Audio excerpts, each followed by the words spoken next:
the Earth Angel, and I'm just popping on to do a wellness check to let everyone know out there that I'm good.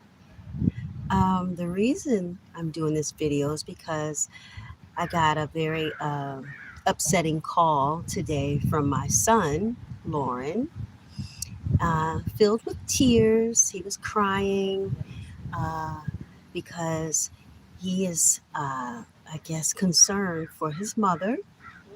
Um, I guess he's concerned about my mental health and me being fine. And, son, you know I'm fine.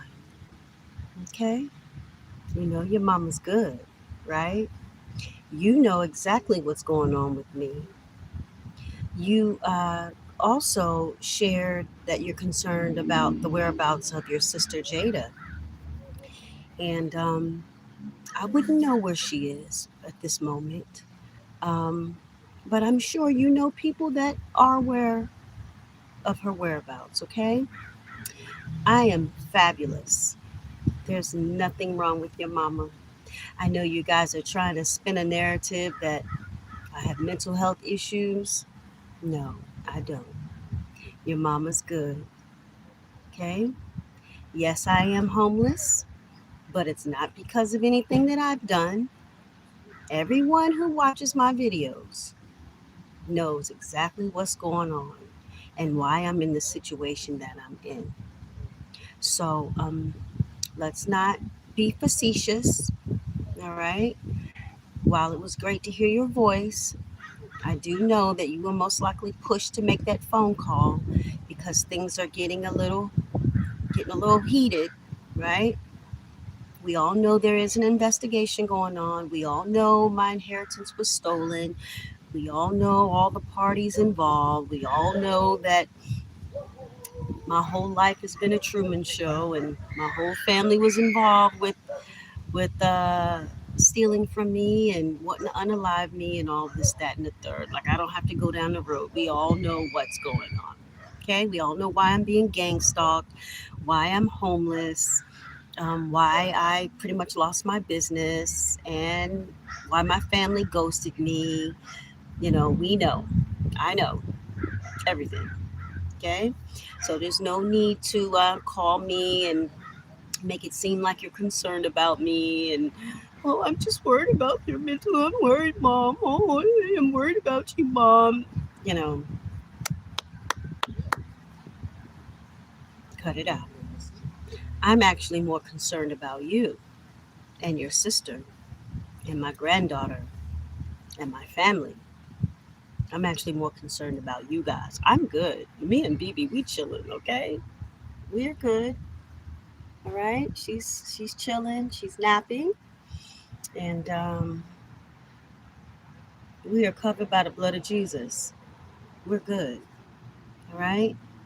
Do I miss my home? Oh yes. But do I know I have a bigger home coming? Oh yes.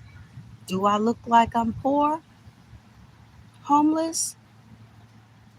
Hmm. To some, yes. To some, no. It doesn't matter. Tomato, tomato. This has been um, a spiritual training ground for me. I'm so strong, so dope. I feel so empowered. Like I'm good. But what I suggest you all to do is to repent of your sins and be honest. Like we can drag this on. It can keep going on and on and on and on and on.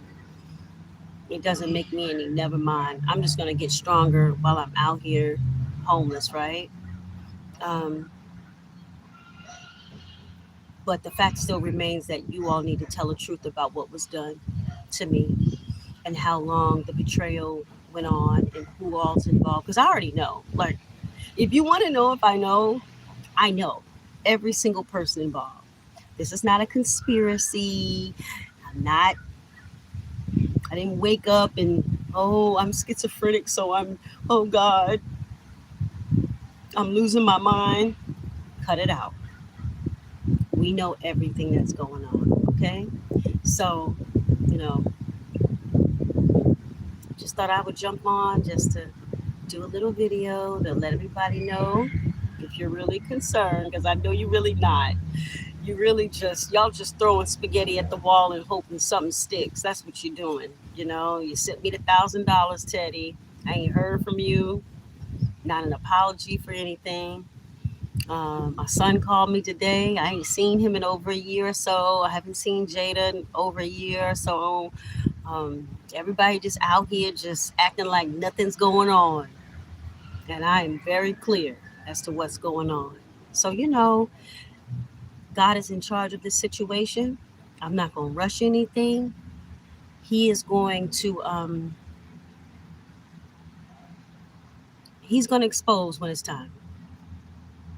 In the meantime, in between time, I'm going to be out here minding my business, building my spiritual relationship with God, getting my steps in, minding my business, drinking my water, right? And fine tuning some things that, God wants to work on within me. And once I, finish my spiritual boot camp, then I think He'll let me out the wilderness. Until then, I am highly protected. So if you're thinking about coming by this park to do something to me, or you want to send somebody to hurt me or threaten me or scare me, the weapon may form, but it's not going to prosper. And I think we all know that by now. Because y'all done threw so many weapons at me, ain't nothing prospering, okay? And I say that with the most humblest of heart. I'm not even being cocky, all right? I have a divine mission, a divine purpose. I have a huge calling on my life. And none of y'all like it. That's why you all betrayed me, okay? And that's why you put money in the pot to pay for spell work to kill me, and all that stuff. You know what y'all did. I don't need to go down the road. Like I know everybody involved, from the East Coast, the West Coast, worldwide. Like I know everybody involved. So at this point, it would be of your best interest to be on the right side of judgment. You need to pray and repent of your sins, okay? Because I know everything that was done. I know enough. I mean, I know every single thing, but I know enough. And don't worry about me. Y'all need to worry about what God knows, because He's seen it all. He's seen all the rituals, all the death magic, all the hexing and cursing, all the lies, all the defamation of character. Listen, He's seen it all, right? And I give Him all the glory that a lot of it truly didn't affect me like that. He really protected me from a lot. I ain't gonna hold you. He really did. I really got brought up to speed of this spiritual warfare like toward the end. But y'all was kicking my butt for at least 10 years or so in LA. And this also goes all the way back to my childhood as well and comes forward, right? But all my friends that betrayed me and left me for dead, and nobody called, nobody wanted to visit me, just y'all were very hateful. And it's okay. You did your big one, and now I'm doing mine. So, to answer any questions out there, what am I doing while I'm homeless? Well, I have my trusty backpack here. I got my Bible. I got my journal. Um, oh, thank you for the compliment. I try to keep myself busy. Um, Bible, journal. I watch a lot of videos. I do a lot of thinking. Um, I'm excited for my new life, because my old life was just a mess. I mean, every single family member, every single friend was an enemy. Every single family member and every single friend, associate, whatever, neighbor, everybody was an enemy. Every single person, even my half siblings, my older brother Yusuf, my sister Ava, my older sister Lisa, right? My younger siblings, Joey, Joshali, right? My brother Teddy, my sister Jennifer, like all y'all was straight enemies. Y'all set me up. Y'all did so much devastation to me that it just doesn't even make sense. But it's okay. So I'm in a healing phase right now. Um, I'm healing, I'm rebuilding, and I'm just thinking about what life is going to be like after I leave the wilderness. You know, after I um, continue to work on the things that I know I need to work on within me. I still got some kinks that God wants me to iron out, and that's okay. Because I ain't perfect. I never said I was, but I was good to y'all. I was good to y'all, even my children. I was good to y'all. Even people out here who I knew didn't like me, I was still nice to. I was kind to. And that's okay. I don't feel stupid or bad about it because I moved how I was supposed to move and y'all moved how you were supposed to move. So again, if anyone's concerned about me and my mental health, I'm Gucci out here. Okay. I'm very tempered, you know, real chill. I do a lot of praying, a lot of reflecting, and a lot of releasing. It's all about letting go um, of things in the past that hurt me. And boy, did y'all hurt me. Y'all did you thug this on me bad. Y'all kicked my butt spiritually, demonically, okay, emotionally, socially. I mean, I got friends jumping out cars and stuff. I got, every argument, every spat that happened with my friends, I understand now was orchestrated. When I came to visit my sister and she opened the door and acted like she didn't want to see me, like she wasn't surprised to see me, I realized that was planned through her husband, John Eric. Like every injustice done to me, I understand was planned to keep me in a cycle of devastation. Even with my daughter going missing twice, everybody involved, every friend that was around me, Swenya was around me. Every time Jada went missing, she was always on the phone. Like, I see all the agents now. I understand why Tia stopped calling. I understand why Denitra Marla disappeared. Like, I get it. Val, you was real dirty. You and Jesse, yeah, I had y'all down as referrals so I can get my granddaughter, and both of y'all was playing in my face the whole time. I mean, y'all was cold. Y'all did some cold stuff toward me, man. Just cold. Oh, let's hang out. And then we would never hang out. Remember that, Val? You'd always end by, girl, we need to hang out. We need to catch up. Never would catch up. Then finally we did catch up. And of course, you couldn't come pick me up, right? Or someone had to drop me off. And, you were still messy, nice, nasty. It's all good. It's all Gucci. I see everything now. I understand. All of you guys wanted to inflict trauma on me. So, yeah, I'm just healing. That's all I can do. I'm healing and I'm looking forward to life after this. I'm looking forward to completing my calling, right? Um, my divine calling. I'm looking forward to um, starting nonprofits to help people out here that's out here struggling. Children who have been trafficked, anyone who have suffered from, satanic ritualistic abuse, SRA. Um, People who were targeted individuals and just dealt with all types of abuse. I want to provide resources for people who have lost their way, like me. How y'all got me out here homeless? This what y'all been doing to all the targeted individuals, all the chosen ones. Because yes, there is such thing as chosen ones. Not that we're better than anyone else. We just have a divine calling on our lives, okay? To give back to the world to make mankind a better place. That's what we do. And the devil and his minions knew that. So they've been targeting us around the world to stop us from completing our divine assignments, and we turn into what you call targeted individuals, right? And you guys been abusing us mentally, physically, financially, socially, like the whole thing. And you loop our families into this chaos.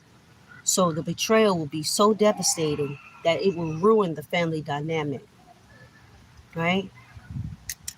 You got my children involved in this to betray me, committing perjury. You had them writing statements against me, lying on their mother. So Jada and Loren, if y'all listening, which I know you are, this is gonna get back to you. You guys might want to be on the right side of justice because y'all grown. Okay, I can't help you. Only thing I can do is tell you to do the right thing. The other thing I can do is pray for you. Actually, pray for everybody that's involved because God allowed all this injustice to happen to wake me up. Because I didn't realize I had so many snakes around me, so many evil family members, older brothers and sisters, siblings. Like y'all was wilding. Y'all wild out on me. I didn't even realize y'all was all into witchcraft like this. That's another thing. I didn't even know. That's crazy. Y'all was hexing and cursing my finances. Yo, y'all did a lot. I'm sitting here wondering why I'm busting my butt to get my company off the ground and why am I stuck? You know, I'm crying to y'all. Oh, I think I'm paying people at the permit office. The very same people I'm crying to are the people that's betraying me behind my back. Right? Y'all did a lot. But you know what? I ain't gonna harp on that. What I will do is celebrate the fact that God got me through it. He blocked so much, even more than I even know. And y'all know what y'all sent, right? You know what you did. I just give God the glory. He got me through it all of it, every single thing. There is some spell work he did let me feel. Yeah, I know what a heart attack spell feels like. He didn't let it take me out. You definitely hexed and cursed my womb. That's why I had to have fibroid surgery twice and end up having to have a hysterectomy. You did go with me to get that little chip put in my breast, Rasan. Not once, but twice. I had one put in me in North Carolina and one put in me in LA, right? I think Jada even went with me to the doctor to have something inserted in my vagina right around the time when I needed to have the hysterectomy. I got a feeling one of those doctors chipped me, right? Yeah, that's what y'all do to targeted individuals. You chip us so you can be able to watch and monitor us wherever we are in the world. That's how that helicopter is able to follow me and find me everywhere I'm at. That joker can fly over me.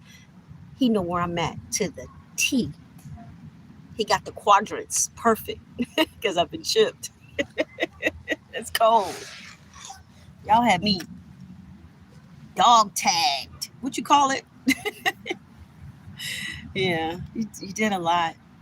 Keep hitting my little temple, this tingling sensation, some little button anytime. I know it's Ann Henry doing that.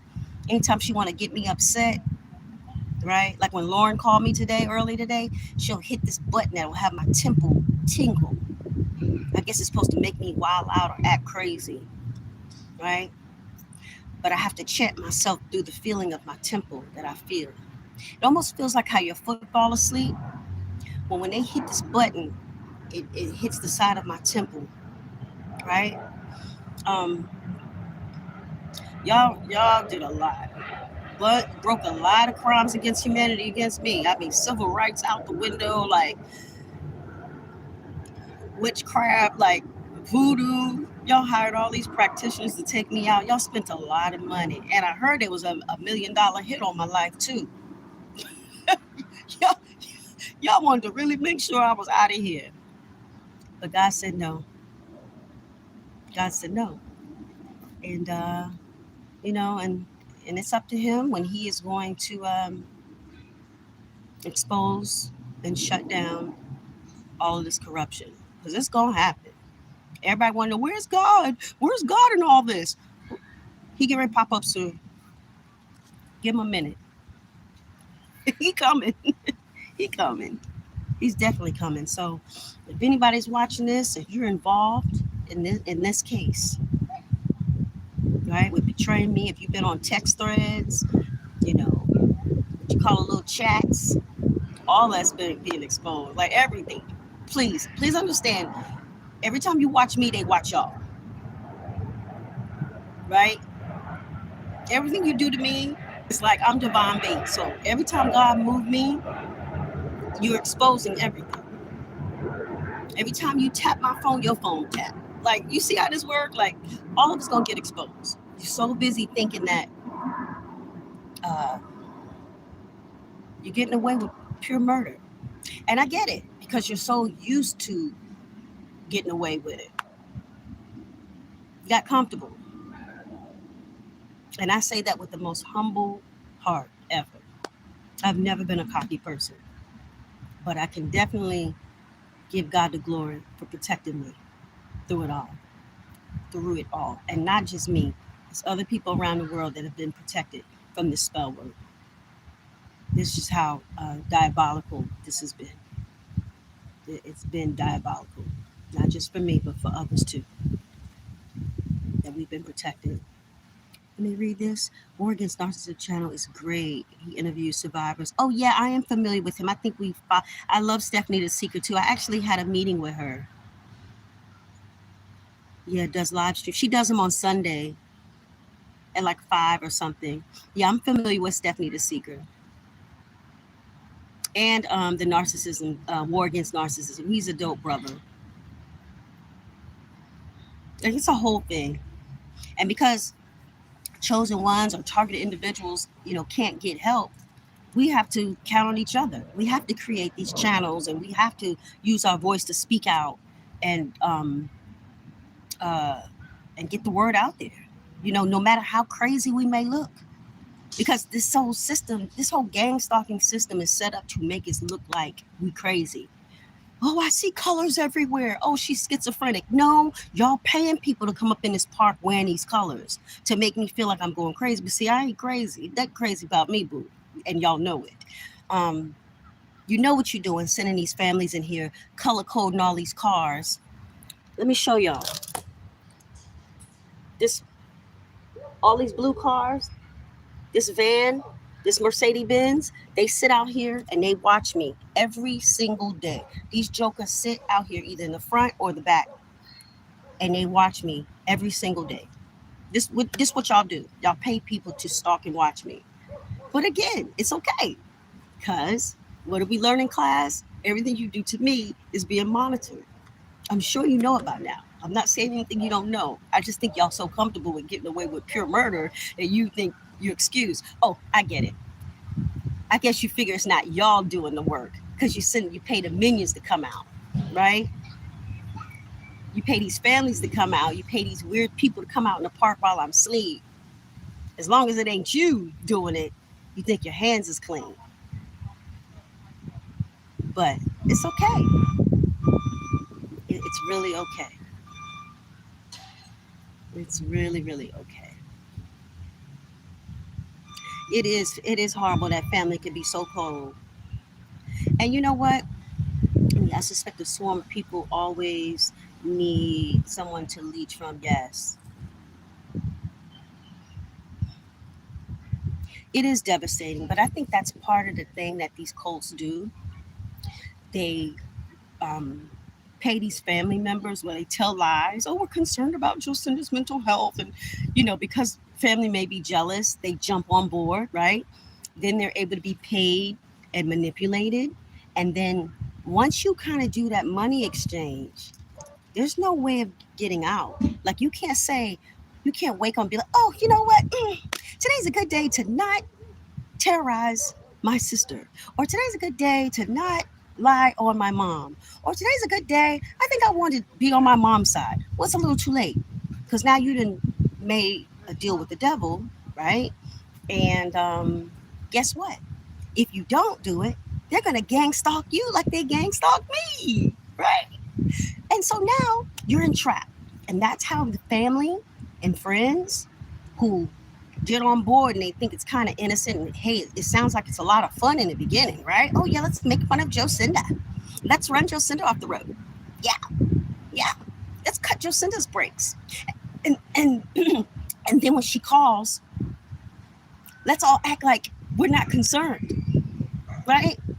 Or let's pay this man to approach her at a gas station and scare her. And then when I sent the video to my friends and family, everybody acted like they didn't care. Now I understand why, because all y'all was part of it. It doesn't even matter. But this is what they do. So now your friends and family jump on board and they don't realize just how diabolical things are until it's time to leave the cult, right? Now you want to expose, now you want to tell, now you want to share, right? That's how people end up getting missing and getting unalive, because now you want to tell the truth. And it's like, not so fast. Come here, we got you. You see how we abusing your mama? We're going to do you the same way if you don't continue with this contract that we have you on. See, that's how y'all suck people in. And that's how you entrap people. That's how you got my children, right? If you think for 1 second that I don't know you told my son to call me, you have another thing coming. You guys are so creative and got so many people on your team. I could have been talking to my son and it could have been, it maybe wasn't even my son. You know, with AI, all you gotta do is get that person's voice. I could be thinking I'm talking to my son and the whole time talking to somebody, an AI robot. That's how greasy y'all are. Y'all greasy. And I pray to God all of this gets exposed. Because I am aware that my son wanted to get out of this. And y'all wouldn't let him. It's okay. God has his hand on this whole situation. That's the only reason why I can sit here with the amount of peace that I have. That's the only reason why. It's because God allowed all this to happen, right? And he got me through it. You even sent spell work to my dog. She was even acting weird and crazy too. And that's what y'all like to do. You like to poison the targeted individuals, animals. Y'all know what y'all do. You get in good with the leasing office and the leasing manager, and you get into people's houses, and y'all be sending people in there to poison the food, or you pay the restaurants to poison the food. Like, y'all did so much, man. I pray to God everything gets exposed. Every restaurant involved, every person involved, everybody, from the post office, everybody. That's how you was able to steal a mail, right? Everything. Everything. But it is very cold. And what my whole point is with your statement, that's what they do. They lure in the family, then they do magic on the family, right? To make the family really not like that targeted individual, right? But then after a while, the spell work comes off. It wears off, and that person's looking around like, wait a minute, why don't I like Jocinda again? Jocinda's cool. Why would I want to do this to her? See, that's where the MK Ultra come in. You know, y'all know what y'all been doing, man. I ain't gonna hold you. I wouldn't be surprised if you got MK Ultra over the whole city. Allegedly. I wouldn't even be surprised. That's how these people walking around here look like. They look like, this city look like they under MK Ultra. Everybody walk around here looking like Sims characters. They just be like out of it. Like you wanna do that to them. Something ain't right. May not be the whole city, but it is a lot of people. Something ain't right with the city of Los Angeles. Yeah, I said it. I can feel it. I can see it. Everybody just seems like they're zombies. So something going down behind the scenes. Something's definitely going down. My name is Jocinda. Yeah, it's crazy. This is crazy. This is really sick. But it's time for all this stuff to get exposed. Devil can't keep having fun like this. running the entertainment industry, got everybody literally going crazy, right? We got singers and rappers out here selling their soul, quote unquote, even though we know the souls really belong to God, but y'all know what I mean. You know, they get entrapped, they can't get out, right? Then you got artists that want to stay on top, and y'all be doing a little destiny swapping thing to keep them relevant. You tried it with me. I think y'all spent the last 10 years trying to destiny swap with me. These are the things that's going to get exposed and need to be explained to the general public.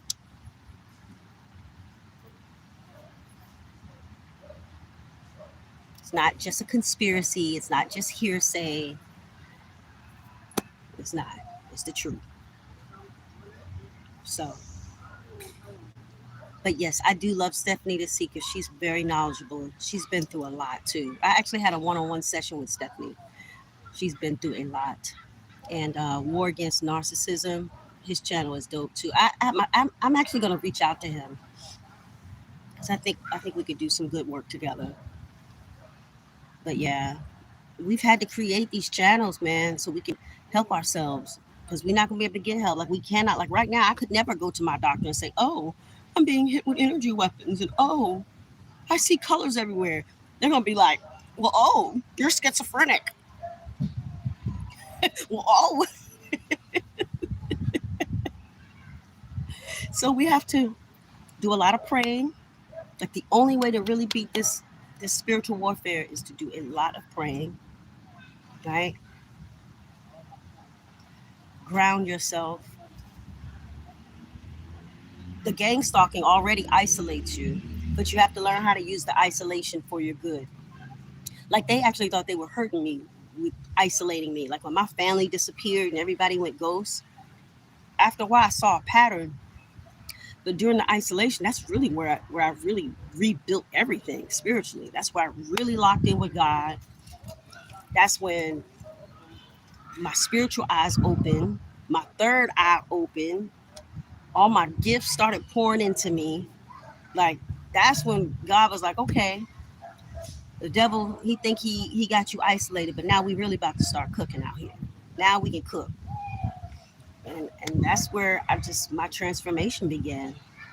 And I think my transformation is completing out here at this park.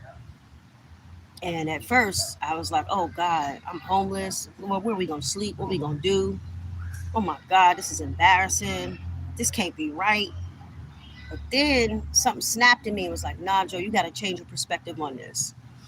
Obviously, if God let everything happen, He's also letting this homelessness happen to you too, because just look, you're just a secret shopper. I'm just a secret shopper for God. So, of course, now this is going to open the door and expose illegal activity happening with homelessness because something's not right. I don't know how we're Los Angeles and we have a Skid Row and there's millions of dollars. Like, who messing with the money? There's you. If you become homeless tonight, you can't just go to a homeless shelter and then you end and you got a roof over your head. You got to go through so much red tape. You got to have all these referrals. It is not a one and done type of thing. I know. I'm 54 and I tried. And we talking at least 4 weeks because who wasn't trying to sleep outside is me. Okay? Not me. It's not that easy. It takes almost 10 weeks to even speak to an intake specialist. Then it's still not a guarantee once you talk to the intake specialist because they still got to find room for you somewhere. And depending on what side of the city you on, that's going to determine which shelter you get to go to and if they have any available beds. Like it's just too much. It's too much. Like the whole system needs to be restructured. The whole thing. Just throw the whole system away. And they need to get everybody off Skid Row and clean up Skid Row. It should be no Skid Row. Not with the amount of money that's coming to LA for homeless shelters. There shouldn't be. Now, don't get me wrong. There are homeless people out here that really have, they really like to be, they don't want to be in a shelter. And I gotta admit, I can kind of see it because you do have freedom. Like I'm free. If I want to leave this park, push everything in this buggy, and want to go somewhere else, I can just go. Now, I'm not making light of it, but I can go if I want to go. Like there is like a sense of freedom. I have a blanket. I got something for my dog. Like we could just be a traveling nomad. Because with the shelters, there's rules and regulations. You got to come in at a certain time. There's you got to carry your own weight. Like when you have like these houses and stuff that they have for homeless people. But this homeless shelter situation somebody got to grab the bull by the horns and really do a deep dive and do an investigation on what's really good out here. And you can't really get anybody on the phone. Like it's not easy. It's definitely not easy. And trust me, I tried. I spent like 4 weeks trying to get into a shelter, and it's not easy. And I got a dog too. That's another thing. All my friends and family left my life, so it wasn't like I could say, "Oh, I'm helpless. Can someone get my dog?" And I think there might be 2 shelters that allow you to have your pet. I think there might be one in San Diego. Well, heck, I gotta get to San Diego. Like it's just, if you don't have a car and you're homeless, it's just like, how do you even get around to even get to the meeting or get to the interview? Like it's just the system is set up for you to fail. It really, really is. It really is. But so yeah, the situation for me, it felt horrible at first. I was scared. I'm like, oh my God, it's gonna rain. It ain't hardly rain out here. It drizzled maybe one night. For the most part, it's been really chill. First couple nights, it was cold at night. I ain't gonna lie, but now it's warm. Um, you know, we make our little palette and we're good. And there's a bathroom, so I can clean myself up, refresh. I can't take a shower, but I can clean myself. And I just do what I gotta do. And I just take advantage of the park. I do a lot of walking. We can sit in the grass. We can chill. I just think that I had to change my perspective and really understand that life happens for you and not to you. And once that clicked, that's when I was like, okay, bet, I got it. I got it. This is no longer the devil's playground. This is my spiritual warfare playground. Like everything just flipped. I had to look at it in a positive light, you know. And they send people. There's people here walking. The whole park is nothing but gang stalking families. But I just keep being me. I'm not gonna stop living, you know. And all I can do is pray that the appropriate agencies who is doing the investigating, because I know they are. I pray that they are able to track these families that come in and out, and I pray that there's some type of recourse for these people who are part of this InfoGuard, who sign up and are paid daily. Like it's the same, pretty much the same families that come here every day to gang stalk me and drive up and down the street, and you know they color code everything to try to make me feel like I'm in assimilation. They have people wearing black. They leave red and blue water bottles everywhere, red and blue toys everywhere. I guess y'all want me to be like, oh, it's red and blue. I'm going to go crazy. But like for some people, it would drive them crazy. They want you to feel like you're insane. They pay people this is almost like a set. So they pay people to strategically place things in your eye line, right? So you will feel like you're going insane. Oh, I keep seeing red everywhere and blue everywhere. Oh my God, everybody keeps wearing black that comes in this park. And oh my God, all the kids are wearing pink. Like I'm gonna show you right now. These 2 people, watch this. They got on blue and black. I'm gonna flip the camera. Now, they walking by me to disturb me because they know I'm live. But watch this. Marlene, I see you. You need to ride to the flyaway because she's leaving to see that? Carolina. See? Look at that. That's the whole park. If I get up and walk around with this phone, matter of fact, I think I would do just that. We're going to see all the blue and black people.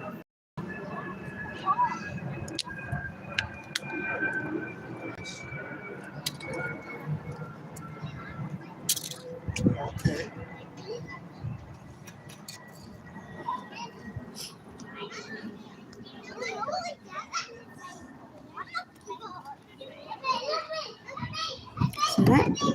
Blue and black. Now, I'm not going to show the kids, but y'all see them. Y'all see, oh, the kids be having on black too. Wait, I'll show the back. See that? Whole park. Whole park. And they have the little kids wear pink because I don't have custody of my granddaughter, so that's their way of rubbing it in my face. And then these two cars right here, this blue van and this gray Benz, they sit out here and they watch me all day. He's here all day, sun to sundown. This Benz is here every day. Every day. And all they do is watch me and report back. On top of all the drones that's in the sky that watch me. On top of the cameras that's already in this park. Right? Yeah, this is what they do. And then they'll send more families out. And this is all day. So it's almost like a silent abuse. And they do it with colors. That's what they do all day. These families see that I see them in the colors. They already know who I am. They get a picture of me in the morning, right? And whatever lies that they say, I don't know, I hurt kids or I'm a threat to society. Oh, let's catch this gentleman right here. What color does he have on? Black. This little girl coming in, black and red. This is all day. This is all day long. This is what life of a targeted individual is like. And they walk by over and over and over. And over and over and over and over and over. Anytime they know I'm going live, or if I'm like trying to record, they'll have somebody like come kick a soccer ball close by, or like they got these two ladies who, keep walking by, anything to disturb whatever I got going on. Or they'll have kids on scooters. Like if they see my dog asleep, they'll purposely have them on scooters to scream and make noise to wake her up so she'll bark. Like, this targeting situation is a mess. There's more families coming in.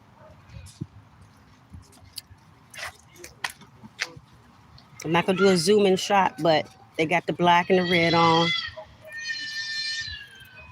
And they wear cream. And it's like silent abuse.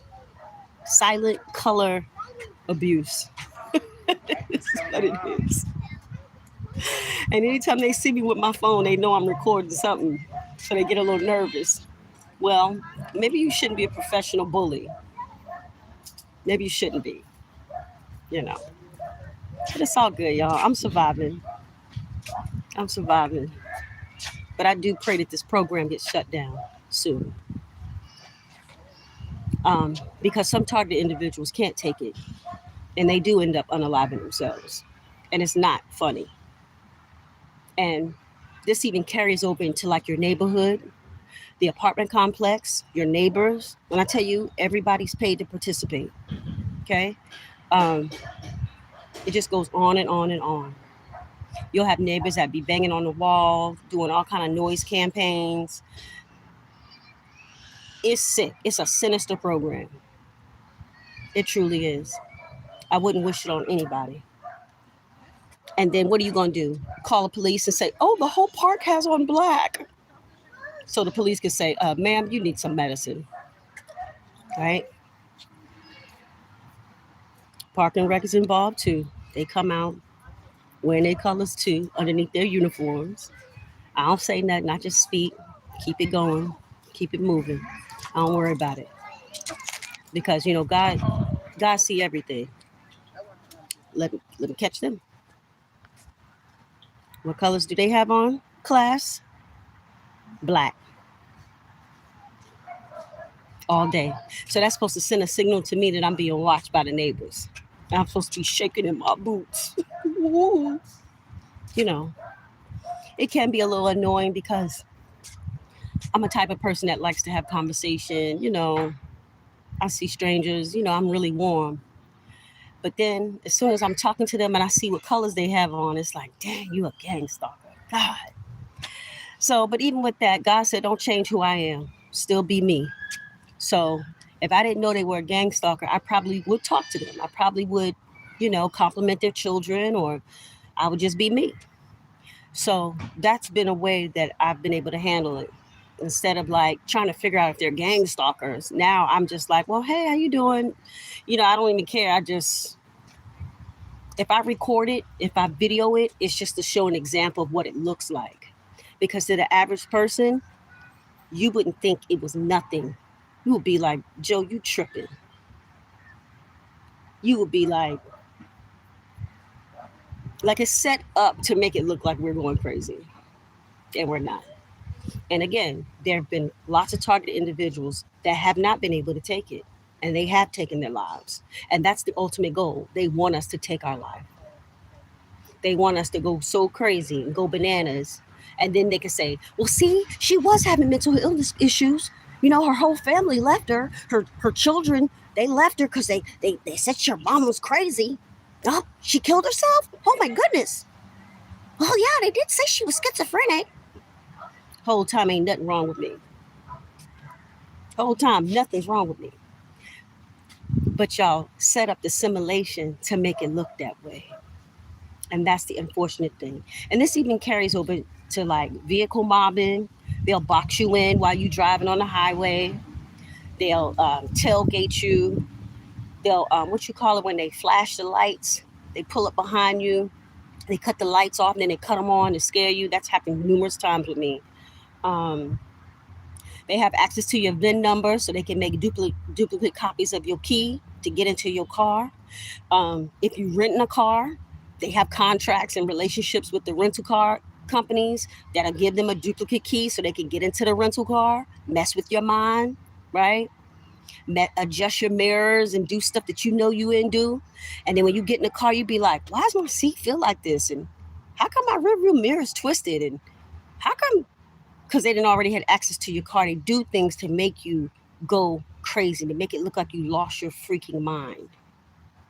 So it's layers to everything. It's layers and levels to everything. And it start off small, then it get bigger and bigger and bigger.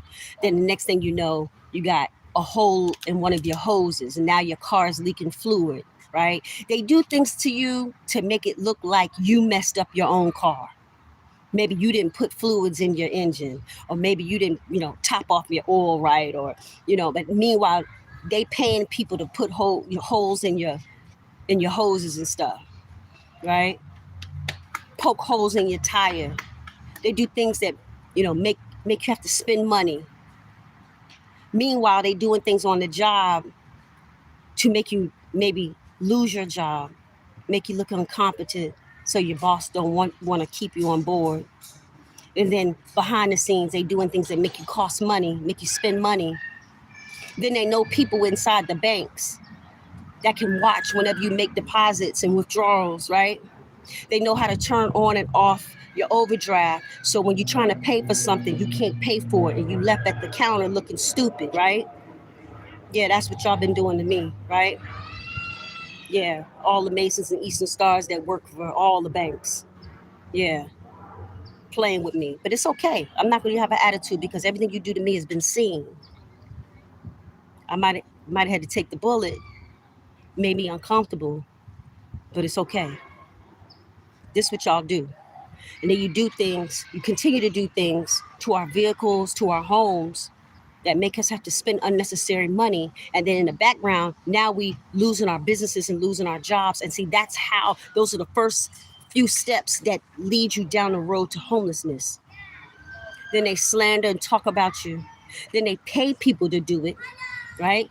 Then they get your family and friends involved. And because they're jealous of your glow up, they participate like dummies. See where I'm going with all this? Now, guess what, Dougie Fresh? Now you got little fires everywhere. And before you even realize that by the time you realize you even targeted, you don't even see that there's fires all around you. You looking like, what happened? Wait a minute. Then, by the time you realize you gang stalking, you try to step to a family member, like how I called my sister and told my sister, oh, Joe, oh my goodness. They don't believe you because guess what? I didn't know she was already paid or possibly paid, or maybe spell work was done to her to make her not believe me, right? This is how you take down a targeted individual. This is it right here. And in the meanwhile, you're destabilizing us financially. So now guess what? We don't have no money to get an attorney. We don't have no money to get a private investigator, right? This what y'all do to us. Then with what little money we do have, try to get something to eat, y'all done paid off the restaurants to put a little poison in our food, right? Next thing I know, 30 minutes later, I'm yawning and sleeping and passing out in the car, right? Yeah. Yeah, straight like that. That's what y'all been doing to me and other people around the world. That's how you destabilize a chosen one. Step by step by step by step by step. And that person don't even know that family, friends, everybody done turn their back on you. All because of jealousy. The people that are jealous of me actually watch me get it out the mud. Y'all watched me come out here in 2011. You watched me grind with my daughter out here, yo. Y'all watched me suffer while other families and other child actors took the F off. Walking red carpets, getting awards and everything, while me and my daughter had to sit back and not get nothing. Matter of fact, I'll do you one better. I'm willing to bet that most of the self-tapes that my daughter didn't even make it to the casting director's offices. I'm willing to bet that much. And y'all did let her book a little work. But see, that was before I knew we was actually gang stalked. I didn't know nothing about no gang stalking. All I knew is I had a beautiful, talented daughter, and I knew things was going on with my son, who should have had a successful football career. But due to spell work and stuff that y'all did to my children, targeting my children, you ruined their lives because you knew I was a single mama out here. Y'all got in my children's ears, right? And belittled me and said things like, well, you're going to end up broke like your mama. Come on and join this secret society. Jay, do you want to be a star? This is what such and such did to become a star. This is what such and such did. Some of your favorite child actors who are now adults, okay, on some banging shows. Yeah. You loop my daughter into this mess and my son. And then you wait till the end to tell them that you got to sacrifice their mama in order to join the cult. Yeah. And this what y'all do to everybody around the world. This is why all of us pretty much have the same storyline dealing with these cults globally. And I pray to God all of this gets exposed. It's utter devastation, utter dismantling of a person's life. And that's how that person ends up by themselves and homeless like me. Thank you, God, I still have my sanity. And y'all all watched me lose not one, but 2 apartments, really 3. Y'all been targeting me since I lived in Hollywood, paying construction workers to purposely make a lot of noise next door, paying construction workers, roofers to bang on my roof early in the morning, 7 a.m. sharp, neighbors to steal my rug. Y'all did a lot to me over the years. When I look back, I'm like, dang, that was gang stalking. I get it now. I get it. That's why my daughter was acting crazy. That's why I get it now. Y'all knew she had a bright future. My son as well. But I knew something wasn't right with them when they got real disrespectful toward their mother. When they lost, when the mother's days weren't mothering no more. When they stopped celebrating me, I saw a shift in my children. And I know I'm a damn good mother. And I sacrificed for my babies. But y'all got them entrapped in this cult.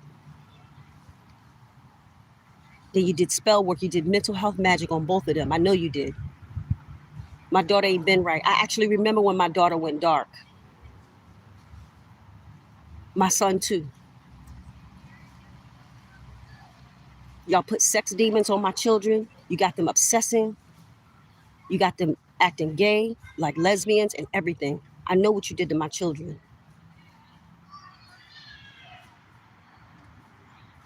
And somebody gonna pay for it. And God gonna see to it. You're going to regret ever messing with me and my children. For sure. And you did it because you knew I had a divine calling on my life.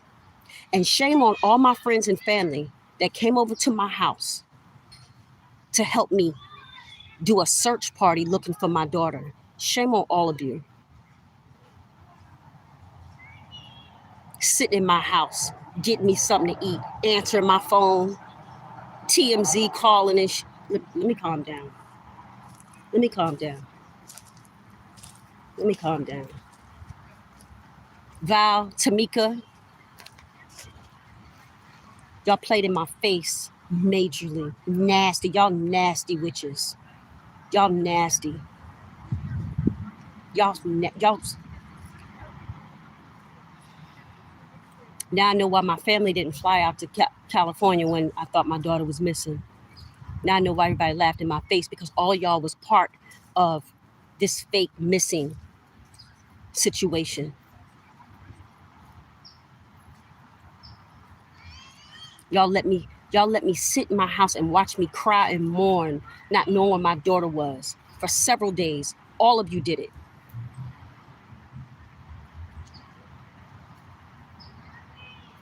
Rasan, you the captain.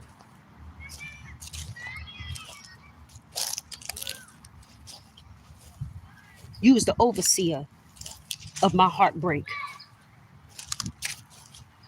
and my demise. And I hope you happy, I hope you proud of yourself. And I'm surely proud of myself, honey. Y'all put me through the fire and I came out not smelling like smoke. Y'all was put me through the fire. I didn't even know that I was hated that much.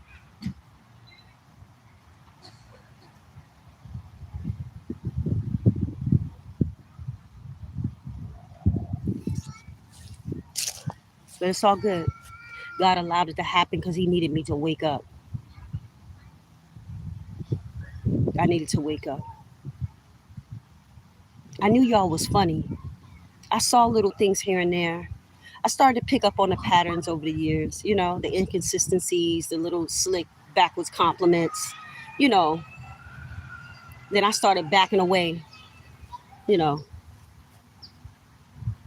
people not celebrating me, little things like not following my business page. Like, y'all was petty. Even that little trip to Mexico. Rasan, word on the spiritual street, you was sleeping with one of my friends and they felt real awkward when we went to Mexico. Which one of my friends was you sleeping with, Rasan?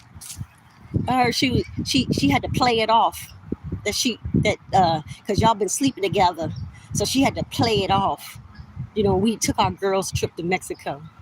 That same trip, you was mad that I spent my own money on. Little did I know, everybody was playing my face the whole time, y'all. Y'all some nasty people, real nasty. But it's all good. It's all good. I am looking forward to life after this. I'm looking forward to being in a loving relationship with a man that really loves me in all my glory. Okay?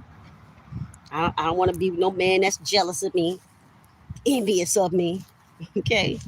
I need a man that can match my fly spiritually, emotionally, socially, you know?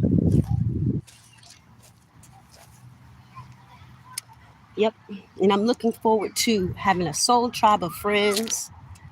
They could be black, white, Puerto Rican, or Haitian. I don't care. I just want a soul tribe of friends that are a lot like me.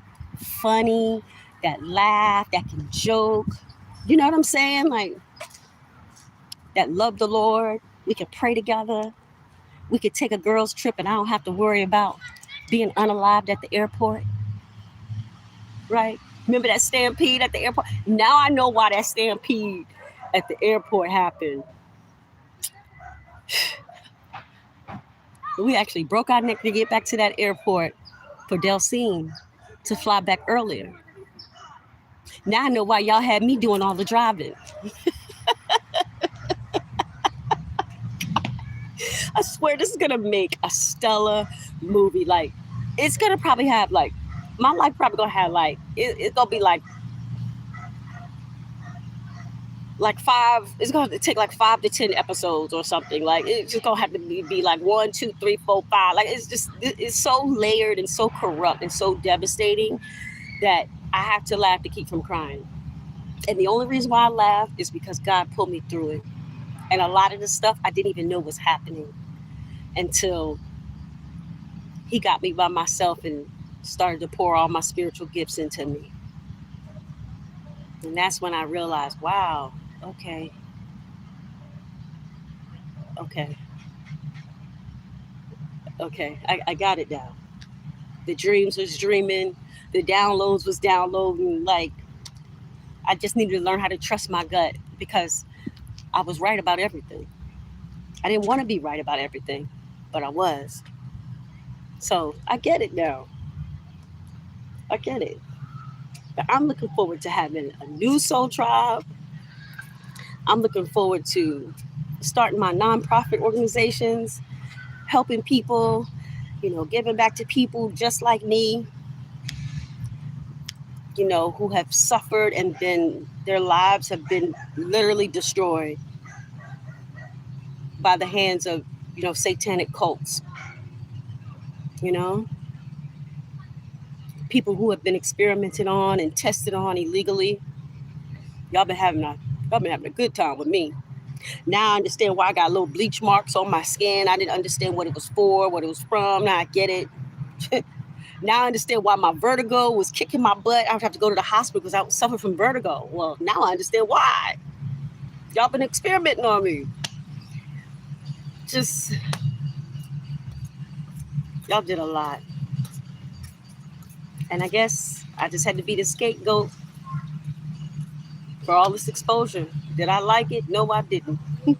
Me and God, we be squabbling it up. I'm like, God, Lord God, please. What else? What now? What more else?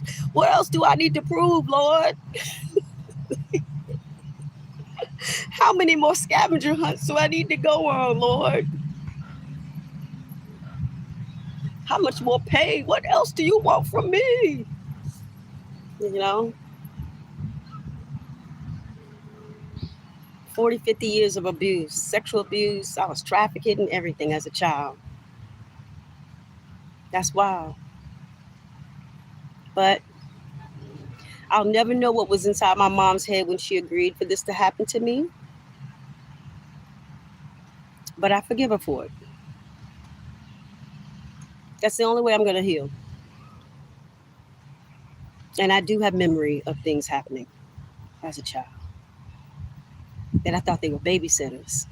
No, these were people paying to touch me, fondle me, and molest me, and I just thought they were babysitters. I remember seeing a picture of me. I came across, you know how you looking through photo albums and stuff. Some of the pictures don't make it in a photo album, but there was one picture of me that my mother had of me where she had my hair curled in a bang, had it pinned up, and I was laying on the bed on my back with my arms crossed, and I had on a robe, and I had one leg stuck outside of the covers. right? Just one leg. And I remember seeing that picture as a little girl, and I said, Mom, why you take a picture of me with my one leg out? Like, what is this? And I remember her saying something like, oh, we was just having fun. Remember when I told y'all about the kids? What colors he got on? Blue and black. The gang stalking kids. He know I'm recording. He gonna come round and round on that little scooter. But it's all good. I'm almost done. But anyway, back to the picture. So my leg was out and my body was positioned like a child that you were selling. But when I saw it as a child, I'm not thinking that. I just why my leg out? I understand why now. My mom was prepping me, I guess, to sell me. You know, it is what it is. Was what it was. And I'll never know what was inside her head and what was going on at the time. And I even believe MK Ultra was done to me so I wouldn't remember so much. But the closer I get with God, it's like He's giving me more and more gifts, and I'm seeing and I'm hearing and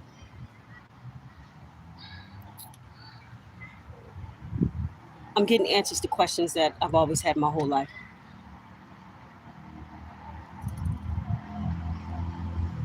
So it's all good. I didn't die, and you know, I have to forgive my mom. Again, it's one of those situations. God allowed it to happen. Can't question God.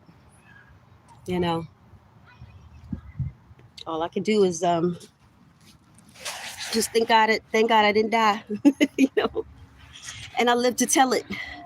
So yes, I want to start a nonprofit where I'm helping people like me, people who've been abused psychologically, emotionally, financially. Like it's all trauma. It's all trauma. All of it's trauma. Breaking out of the poverty mindset.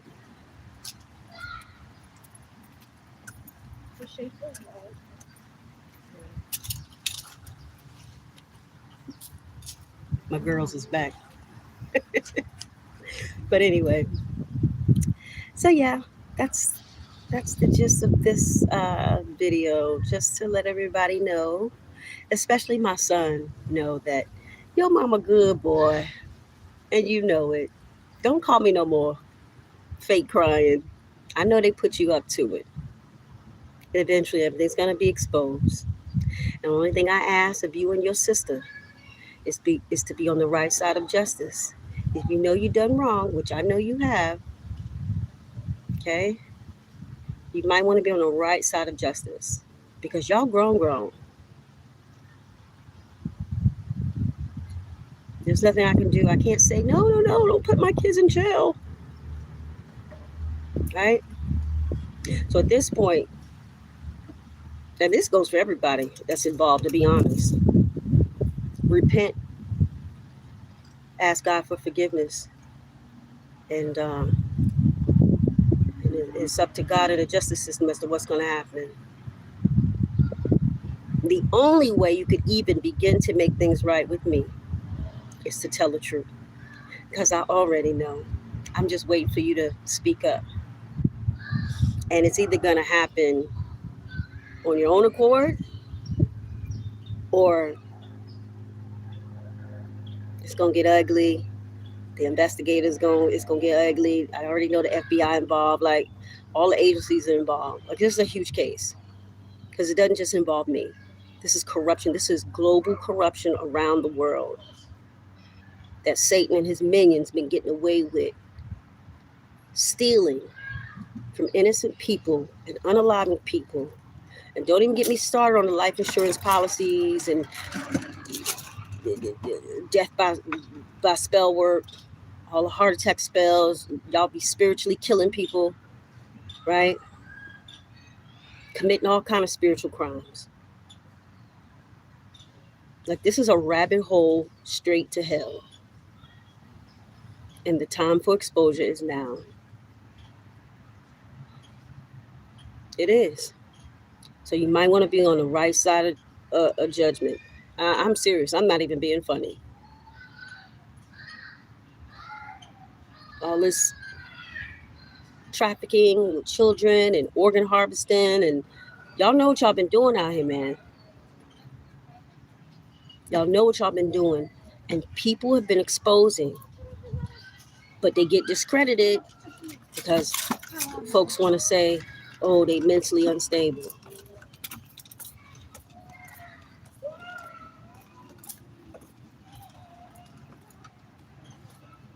All of us are mentally unstable. Come on now, cut it out. Putting people life insurance policies. I know y'all had one on me. That's why you worked so hard to take me out. Not only was y'all trying to steal my destiny, you stole some of my inheritance, something I was supposed to get like when I turned 18. Like, y'all let me be out here poor all this time. I'm struggling all these years, creating all these satanic obstacles in my way. Like, I'm thinking life is just life in. No, y'all was out here really doing your big ones to destroy everything. I know y'all was probably thinking, dang, this girl will not stay down. Why would I stay down? I'm just gonna figure out another way to get up. Like, I don't know I didn't even know y'all was hunting me down like this.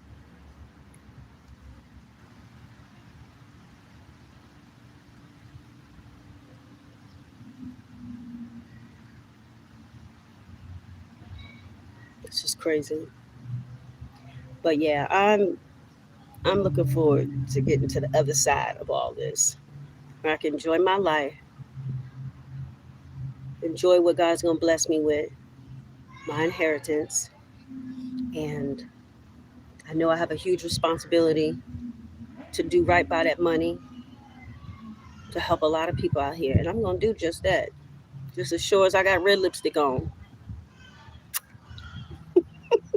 I'm gonna do it. God know I'm gonna do it. That's why He appointed me.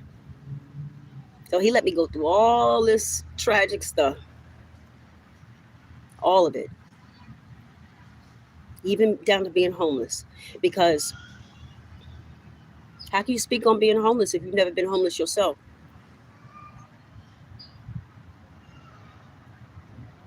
I mean, just today, I'm battling it out with another young lady who in the bathroom trying to wash up herself. I gotta wait for her just so I can get myself together. And we both homeless. She a gang stalker too. I know she is, but it doesn't matter. The point is, she homeless. Her and her dude. We all be sleep out here. They sleep out here. They sleep over here in the corner, right there. They sleep over there somewhere in that dark corner where that tree is. I sleep. I'm bougie. I'm on the playground. Okay, because what I'm not gonna be doing is sleep. We ain't doing this grass. Your girl is up on the playground, and I'm put my little pallet down. BB get a blanket. I get a blanket. I use my little sweater as a pillow, and it's lights out. But of course, you know they don't let me really go to sleep like that. Mm-mm. They gotta send dark people into the park to sit on the bench. That they be sitting on the bench like this, y'all, staring at me while I'm up there asleep or trying to sleep. Or they'll send a bunch of kids in the park to make a bunch of noise. They had somebody throw a wine bottle and bash it on the playground to scare me. A couple kids, I actually scared them. I'm not gonna lie, it was funny because where I'm at in the playground, they can't see me, but I can see them. So any little snap, crackle, pop I hear, my ears. I got dog hearing, okay? I heard them all creeping in. Of course, they got on black. Like they give themselves away. They creeping in, and I'm watching them like this. I'm watching them through the pole, right? And they coming closer, closer, and closer. And they whispering, like trying to find where I'm at. But I saw them. They got closer, and then I yelled out, "What the hell y'all doing out here?" And boy, they scream. Oh my God, them kids was screaming, man. I like, get out of here, get out of here. I scared them so bad, yo. They jumped over this fence right here. It's a fence. They ran into the neighborhood. Y'all, I almost peed on myself from laughing. Because if anybody know me, I love to scare people. I'm a kid myself.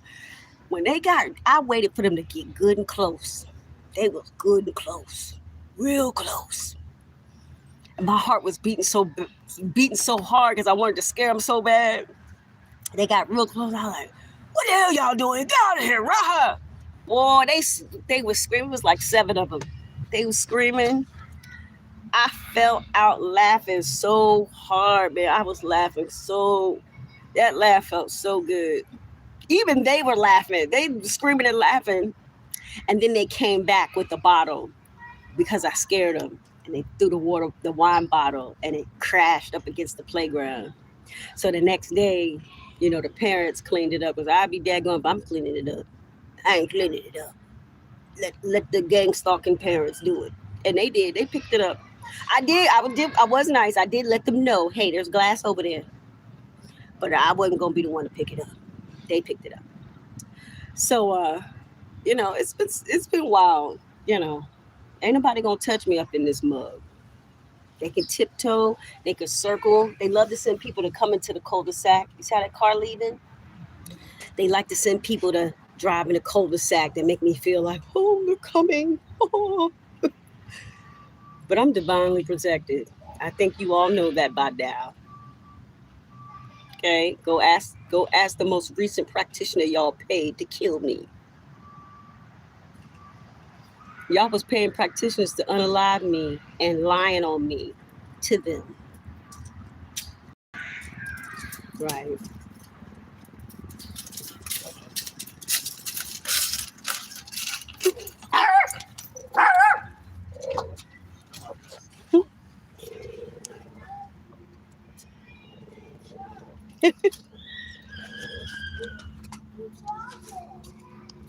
Never dull moment. So now they about to fly over this helicopter. They always send this helicopter. I call him Helicopter Steve. I had to give him a nickname because he get on my daggone nerves. And I just work him into my life. Now, he been quiet here recently, but I hear him fluttering out there. So what they like to do, they like to lick him fly over me several times a day. Steve, you been slacking on your pimping. You ain't been flying over me as much. And I think I heard him flutter away. But on a good day, he will fly over me even if I'm in the car driving. And he times it perfectly, crosses me, like he gets I think he might. Now, if he fly over my head, I'm definitely going to put the camera on him since he want to be a star. Can y'all hear him?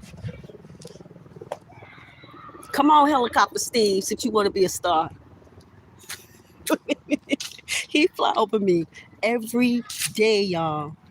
But he ain't been doing it as much. Where is he at? See, it's because they must have told him, don't fly over her. She's going to record. Anyway, it's all the tactics that they do to target individuals, y'all. This is what they do. We've got more gang stalkers in the park. Got on blue. Let me show y'all. Since I'm schizophrenic, right? Watch this.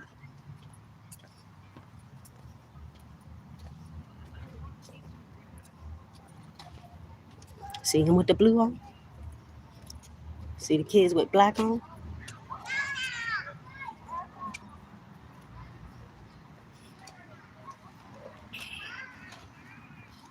They were blue and black. Blue, black. Blue, black. Oh, and red too. This all day. And I don't know what they tell these people I am. I don't know if they tell them I'm Osama bin Laden's ex-wife. I don't know what they tell these people, but they be busting their butts to get out here. Now we got another guy coming with his black t-shirt on. And they love to wear caps too. And they love to wear shades. Watch this. Let me give him some camera time. See, that's the typical like gang stalker look right there. See that? That's the typical look. Black pants, black shirt, a hat.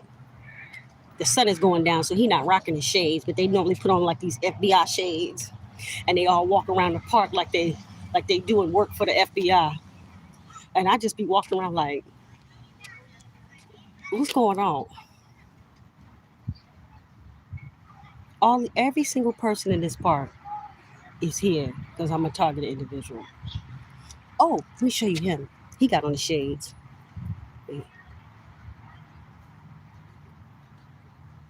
See, you see all the black and blue? Look at him. He think he's so cute doing his pull-ups.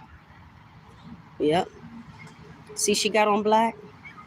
He got on black, black, blue. You see that?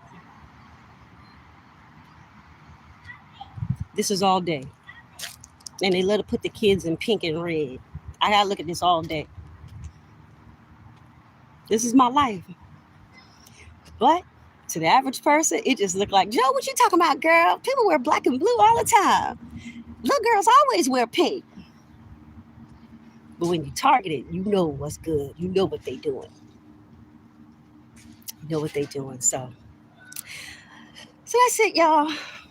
I'm alive. I'm good. Here's my little buggy. I was able to order me an official cart, so I don't have to be looking homeless, pushing this heavy cart. Because everywhere I need to go is a mile and a half away.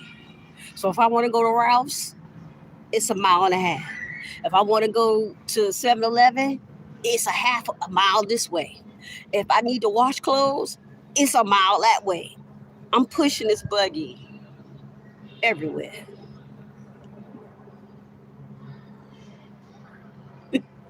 With a smile. And BB, my partner in crime, she just be chilling. But she is over being homeless because this dog is bougie, okay? So I told her, y'all see, look, they got on the black. Look. I can't make it up. So that's the other thing. So as a family leaves, there'll be a family that pulls up. They got it all in sync. See? Look at all that black. Look at that. So everybody just wearing black today, right? They do wear brown too, but mainly black. Look at that. This is all day, all night. Even when I'm pushing the buggy down, what they do, they coordinate it. So like as I'm walking down the street with the buggy, they coordinate people to come out their house and they sync it up with me. They'll even have people pull their cars out to block me. They'll come out their driveway in sync as I'm walking down the sidewalk. I'm walking down the sidewalk, here comes a car. Anything to stop me. And random people will come outside wearing black and blue. I guess they think they're the neighborhood watchers. I don't know. I guess I'm supposed to feel, oh God, I'm surrounded by black and blue and red. Help me, Lord. But I'm making light of it. But to someone else, it could be nerve-wracking. Like, it could drive someone crazy. And some days, I'm human. I don't want to be bothered with this crap. But guess what? If I pop off and if I say something, it's going to look like I'm the one that started it. So I have to be quiet. I might say something slick under my breath now. Because y'all know I'm from New York. I'm going to say something slick, something funny. I might make a little joke. Oh, you out here late tonight? How much they pay you on the gift card to stock all this? Like, I'll say something funny. And they got to laugh because it's funny. What I'm saying is funny. Oh, you back again? I'd be like, oh, you back again? Dang, what you just said yesterday? I'll say things like that. And it throws them off because I guess they're not thinking I'm going to say anything or I'm supposed to be scared of them. Child, I ain't scared of these people. Because they got families. But I will tell you this now, they do have homeless people and they do have like gang members that come through here too that look like you should be scared of them. But again, I'm divinely protected, honey. I've been sleeping in this park almost 7 weeks. Right? God ain't gonna let nothing happen to me because I got too much work to do. I got too much work to do. Listen, if I was supposed to be taken out, I would have been taken out back when y'all did the first death ritual on me.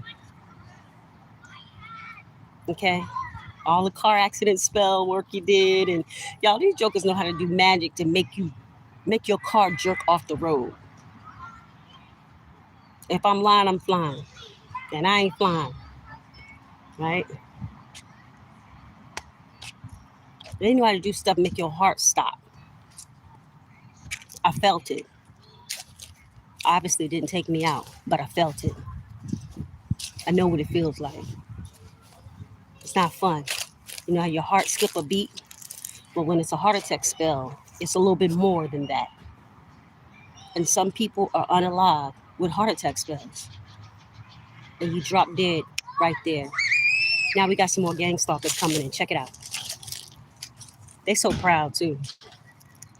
Look, there they go. See that? See? But I'm schizo. I'm the one that's schizo. I'm the one that's losing it. Mm-hmm.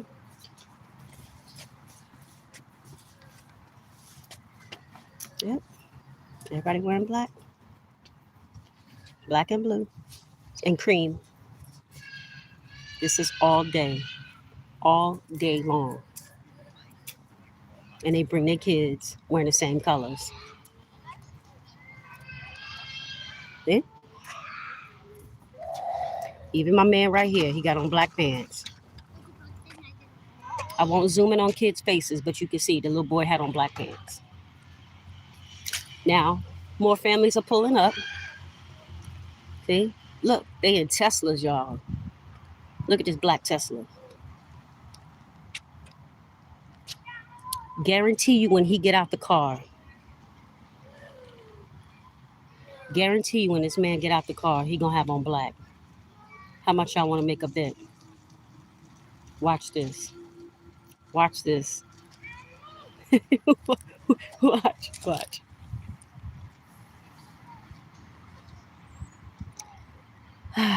Let's see what color he has on. Black t-shirt.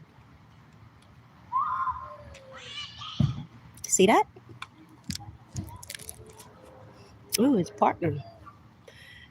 Blue, black. She got on a black, whole black outfit. Hey, look at that. Let's zoom in. See? Gang stalkers. See? See how that works, guys? Y'all got to see in real time what the neighbors be doing. And they pull up proud, rocking their Teslas, their family vehicles. They bring their kids, all their toys, the color coordinate, the whole simulation. Because I need to feel like I'm in a blue and red simulation. So I could be like, everybody wear black. I'm going to give them some more camera time. Let me give them a second to get in the gate. Give me a second.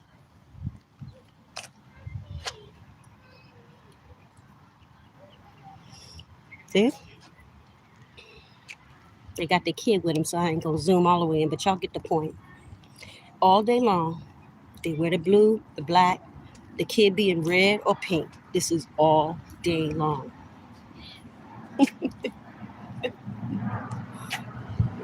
Just like this couple here. Okay? Color they got on? Black. This is neighborhood harassment. And everybody think they so cute too.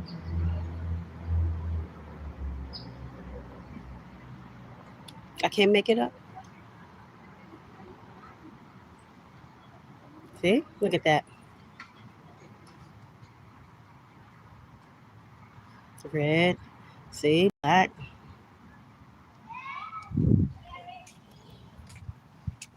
And this will go on all night. Oh! We got another car pulling up, y'all. Let's see what color they gonna have on. Look, I'm gonna move a little closer to the gate. See, y'all my witnesses. I ain't schizo. I'm as analytical as they come. Now, watch this. Let's see what color they got on. Come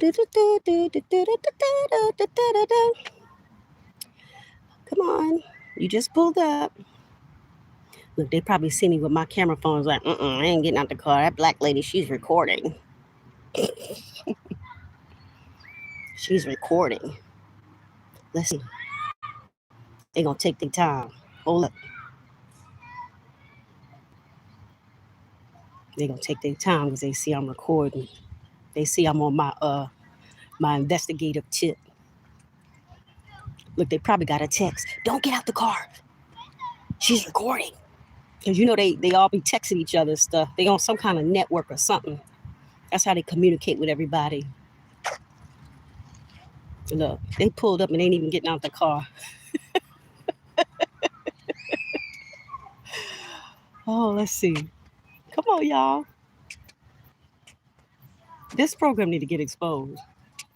It does. And I know the law know about it because it's law enforcement that's involved. Oh, let me show you how this little girl messing with BB. Look at this. Look at this. Look. See? Look, see? See? This little girl right here, she come to the park every day. Watch this, y'all. Look. I'm catching on real time. Y'all hear BB barking, right? Look. Now what you see? Every day she come. Go find your mommy. Where's your mommy? Go find your mommy, okay? It's all right, BB. She come and mess with the dog every day, y'all. Every day. Where's your mommy? And then she always look at me like she don't understand English. Now, what y'all didn't see, she had that little red shovel and she was trying to hit the dog. She was trying to hit the dog with the shovel. Watch, look.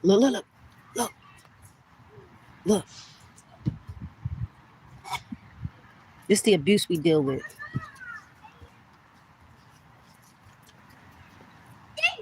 See? It's killing her. She want to hit the dog so bad.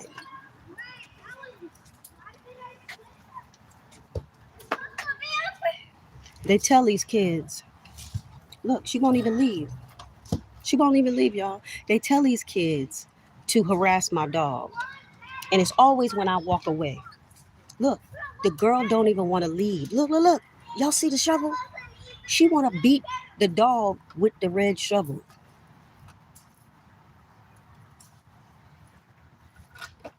I can never take my eyes off my dog. Oh, look, she walking away. Now they getting out the car. Wait, let me flip the camera. What color does she have on? Black.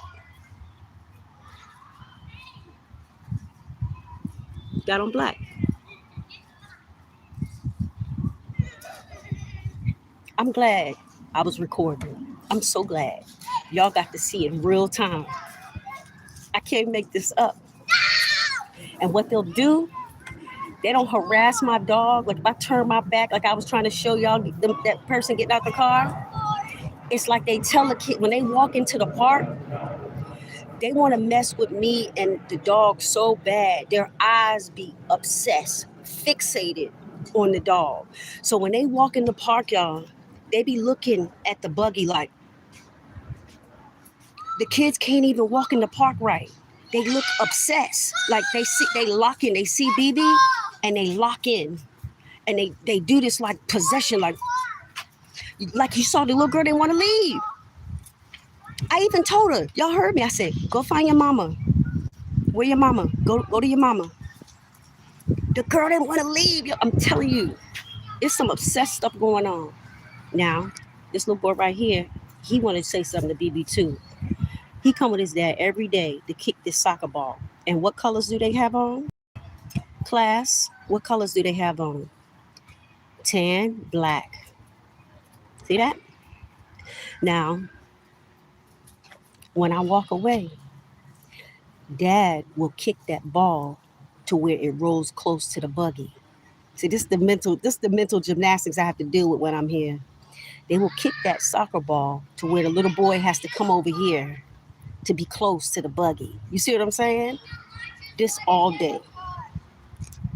And I know it because their kids' eyes be fixated on the dog. Y'all, I'm telling you, they look. I wish y'all could be out here.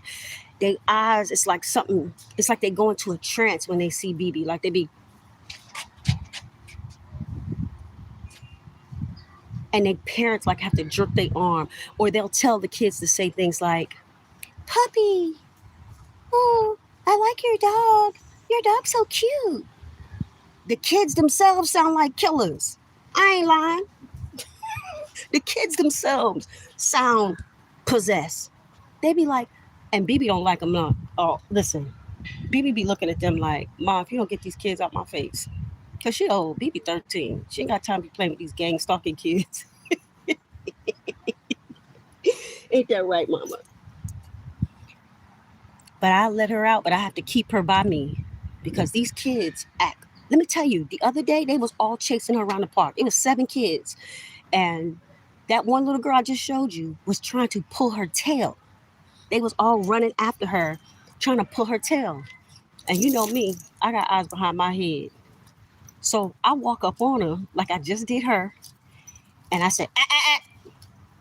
And it scared her. You know, black mamas, we be like, ah.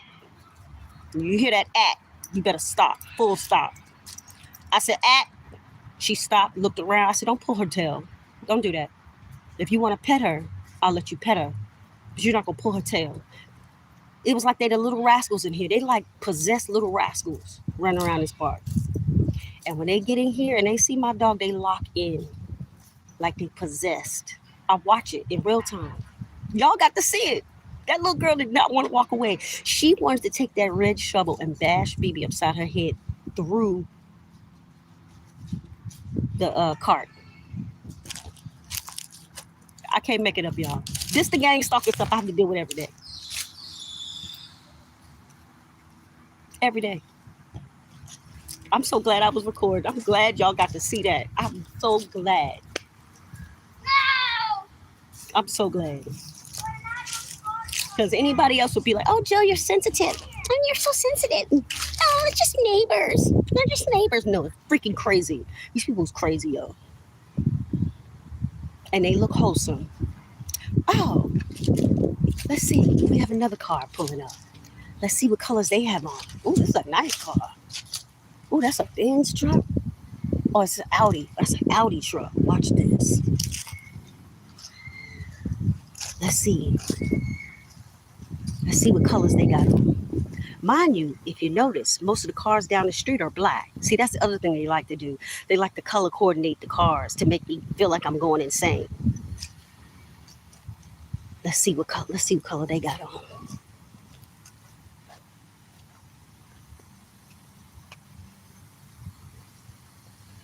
Give them a minute. Get out the car. Come on, baby. Let's see.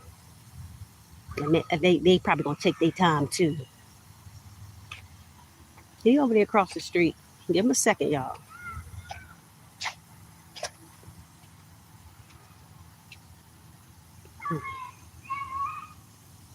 This is such a cute neighborhood too, and this is such a cute park. But I tell you, there's nothing but gang stalkers up in here. Okay, let's see. Oh, he gonna sit in the car, y'all. They gonna sit. They gonna sit. Give him a minute. Oh, but we do got this guy right here, and his all black. See him? All black. Neighborhood stalker.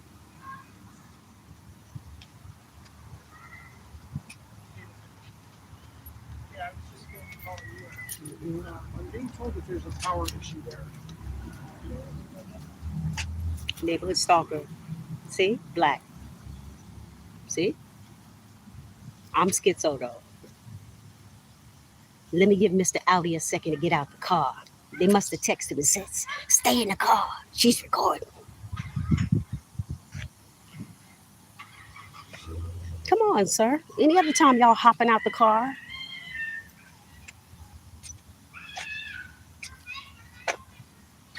He's sitting in that car right there. He's taking his time. Y'all get the gist. Y'all get it. This is neighborhood stalking.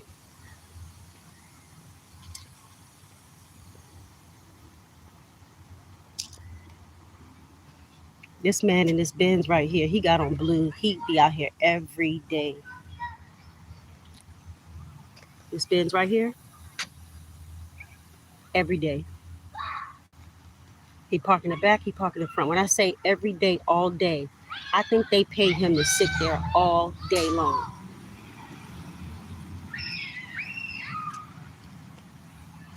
Just watching me. And the man that be in the blue van, he saw me coming with the camera. He pulled off. BB, yeah, this person right here, they not trying to get out the car, but it's cool. I know what he here for. Come here.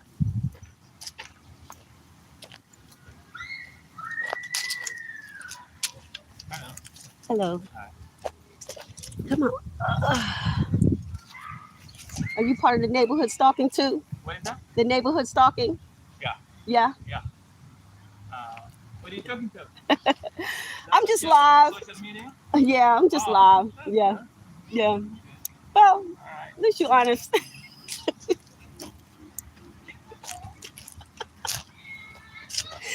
Yo, and he comes out. They like to send him out late at night. So I'll be up there on the playground sleep. Next thing you know, he be sitting on the bench. Like he's sitting in the grass right there, but he be sitting on the bench looking like a killer at night. So now I just get down. When I see mysterious people in the park, I just put my flashlight on, and I walk up to them like I did just now. And I just be like, look, I said, they sent you in here to scare me. Oh, no, what are you talking about? No. I said, I see you got on all the black. I know they pay you to come in here and scare me. I just want to make sure you ain't gonna kill me, right? They start laughing, then they leave later. But I already know what it is. So they send people in the park to intimidate me.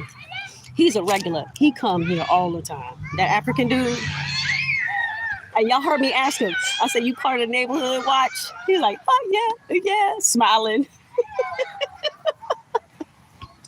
Yo, they pay these people good money to do this mess, y'all.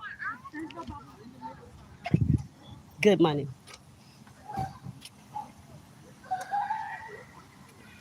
So, that's all I got to say.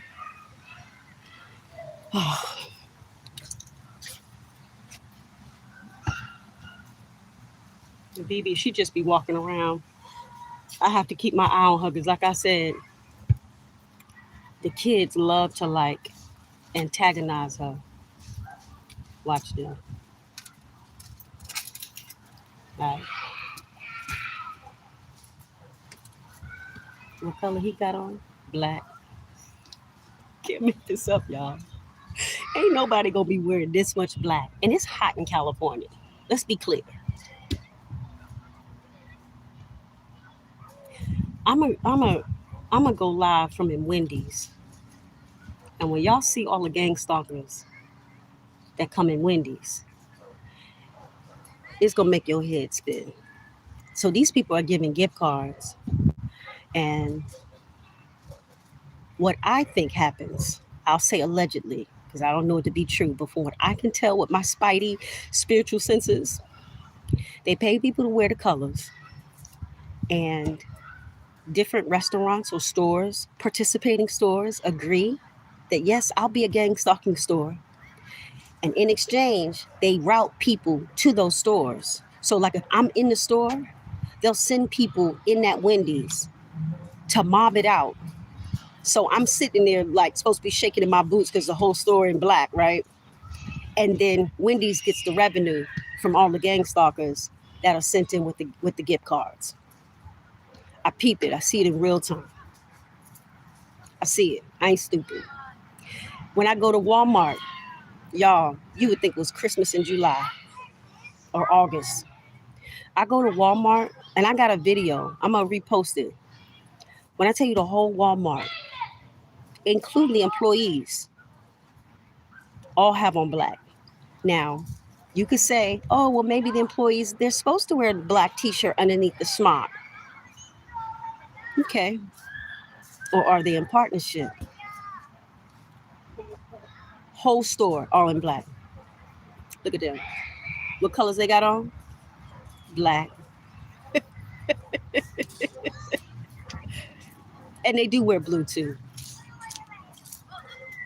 The whole Walmart, y'all. Come here, you. Over here. I gotta bring her over here because she wanna get all into the park. Then I'm gonna have to fight somebody over her. Come over here. Sit down. Because that's how they start. Oh, doggy, cute doggy. Oh, cute doggy. Next thing you know, they terrorizing her.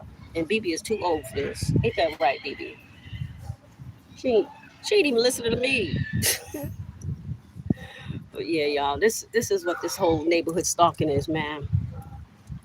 It's a mess. They do it everywhere. Doctors' offices, hospitals, you name it. Law enforcement is involved. I'm not saying all law enforcement is bad, but law enforcement knows about it. The FBI know about it. Everybody know about it. There's good and bad and everything. Okay? Everybody's involved. When I need to charge my phone, I have to go to this mechanic next door. And he's nice, but he's part of the gang stalking too. They purposely park gang stalking vehicles around his shop. And you know what a gang stalking vehicle is. Like, they look like they're straight out of a graveyard. These cars have cobwebs on them. The tags are expired. Some of them might have a legal sticker on the back, but you could tell the car been sitting in the graveyard. And so that's what they do. They try to sensitize me to red and blue and black. So within like a 10-mile radius, everything around me will have those colors. I'm talking, they'll even pay trucks that might, like a red Coca-Cola truck or maybe like a blue Budweiser truck, anything to look like it's a part of my simulation. They will pay people to make me feel like I'm going crazy. I can't make it up. Come here, BB. This is all day. Red, blue vehicles, black vehicles, silver, the whole nine. Trucks. They know I'm trying to sleep. They will pay people because this street right here is I forget the name of it, but at a certain time, all streets get quiet. Not this one. They make sure I don't get no sleep. They pay people to drive up and down the street all night long. All night long. This the truth, y'all. All night long. Then they have like the noisy cars with the exhaust pipes. All that all night. All night. Big Tonka trucks. Just all night. I just have to put my headphones on and just after a while I just go on to sleep. And then because they have illegal access to my body, right? Because I know y'all can see when I go to sleep. Y'all watch me from the drones. Any given moment, y'all, I have at least probably 100 drones in the sky, all zeroed in on me. This is no lie. All of them. I don't even see stars anymore. I just see drones. And everywhere I go, they go. And it's the truth. So I don't know who all the drones belong to. Maybe the whole secret society around the world and but they watch me. I can't even wipe my butt. There's cameras everywhere. These people have seen me naked. They put pictures of me or photos or videos of me on the dark web. They've created images of me on the dark web. They've sold all kind of stuff. My identity, loans taken out my name, homes bought. Like, y'all did a lot, man. Y'all did a lot. Like, the whole story is unbelievable. All on one person, little old me. And I'm sweet as peach punch, peach pie. But I'm tough as nails too. And I think y'all know that by now. So all your little tactics trying to embarrass me, like when I'm in the bathroom, they like to send people in the bathroom because they keep the door chained open, so there's no privacy. So anybody can just walk in and look. So when I have to wash my body, I'm not in there butt naked, but I have to strategically wash my body. They sent some man in there asking me, do I have a light? Now, thank God I had on my clothes, and I came out the bathroom ready to F something up. Like, I was like, yo, what?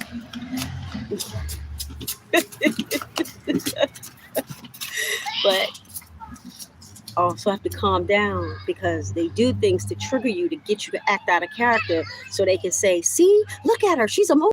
See, she's crazy. Look at her going crazy down there. See. And I'm on camera 24/7, constantly being monitored.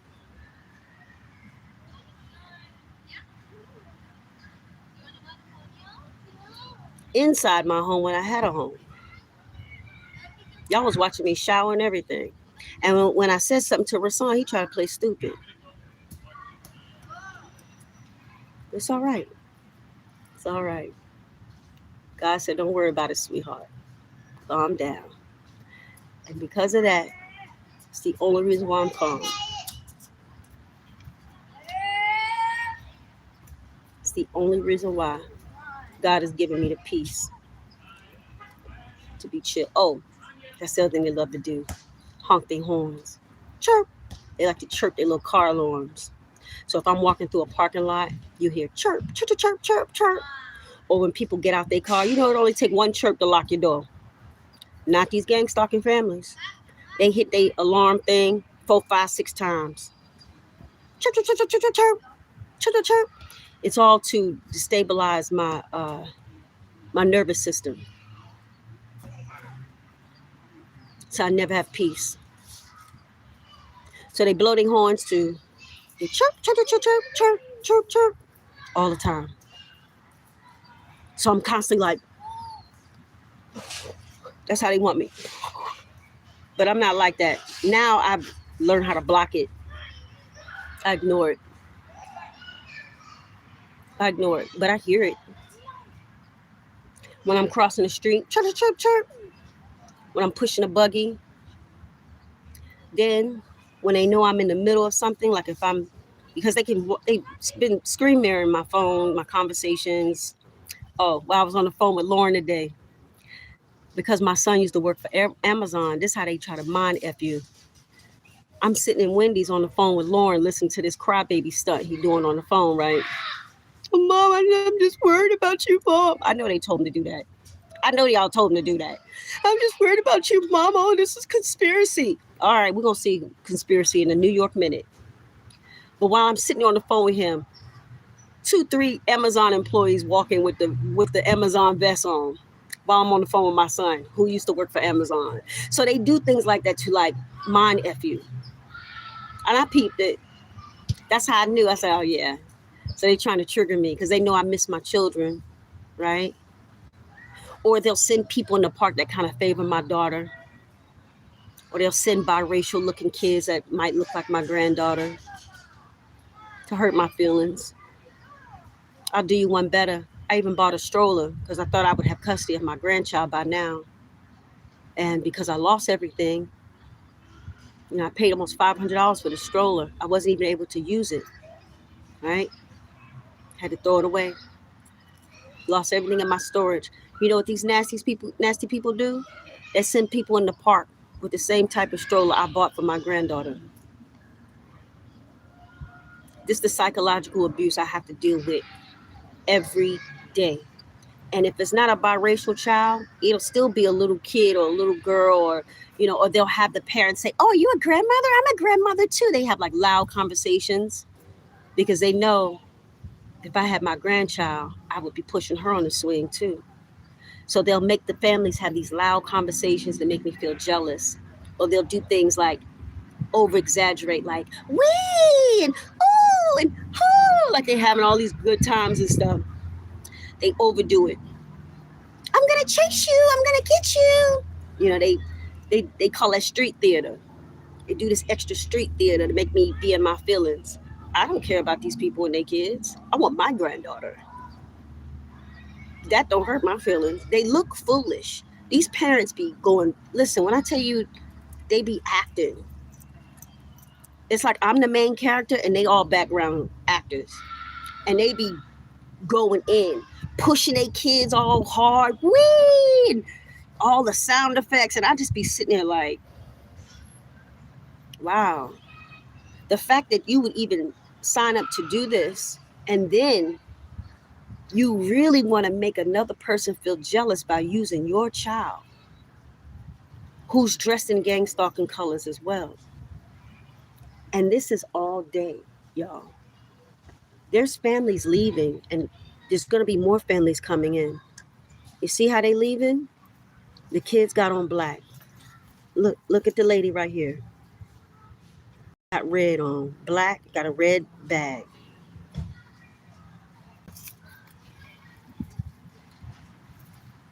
These families will leave. Another family will come in and replace this family. All day. Psychological abuse. I'll even do you one better. They even said a couple of times they said like a black man in here that kind of favorite song, bald headed with a white beard. They're trying to make me feel some kind of way, like, oh, cut it out. This is how low they go. Or because they screen mirror my phone, you gotta watch BB. They see when I search things on the internet, right? Come here. Because I don't feel like dealing with these people and you. She get missing, and next thing you know. But anyway, because they screen mirror my phone, they can see when I'm searching things. So if I'm looking for like a certain sneaker or, you know, anything I might. Like the other day, I was watching this girl. She was making like watermelon juicing. She was juicing with watermelon. And this lady comes in the park today, and she brings out a whole bowl of watermelon. And I just kind of look. And she's like, "Oh, you guys want some watermelon?" And I'm thinking to myself, now y'all sent this lady out here because you saw that I was watching this lady juice with watermelon.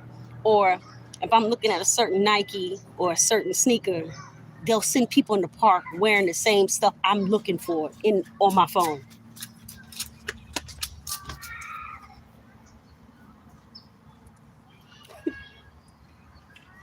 Y'all, it's crazy. It's crazy. Or if it's a certain toy that I may have bought my granddaughter, they'll send people out here with that same toy. This is the psychological abuse. All day. And now sun is going down. And then the gang stalkers will switch over to like that one single guy, that African dude I was just talking to. It'll be individual people out here lurking. It'll be like young adults out here smoking and drinking, playing loud music when they know I want to go to sleep. And then eventually they leave. And then the next morning it starts all over again. And because they have illegal access to my body, they somehow, some way wake me up every morning at 6 a.m. And if I happen to oversleep, then they have let me not forget the emergency vehicles that come down the street when there's really no emergency. In this case, it might be one because that car was hauling, that police officer was flying. But a lot of times they will send the fire trucks out to come down the street, an ambulance, and there's no emergency. So yeah, in the morning they wake me up. They do something within my body that makes me wake up. And then they have the neighbors chirp their alarms. Chirp, chirp, toot their horns to make me wake up on purpose. All day, every day. So that's going to get exposed too. That whole illegal activity, that whole whatever y'all did to chip me,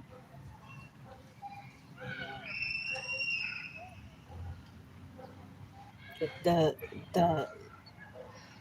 whatever y'all be doing to the back of my legs and to my temple and to my fingers, y'all, they be moving my fingers in my sleep. My fingers feel like I've lifted like 20-pound weights with my fingers in my sleep. When I wake up the next morning, my fingers hurt so bad, like as if I've been lifting weights like this. You know what I'm saying? And I was like, why my fingers hurt so much? Oh, he's coming back by. Anyway, they be doing stuff. So sometimes I'll catch it, like in between me being up and asleep. Now you that window in between, and I'll see my fingers like moving on their own, like they moving. My thumb,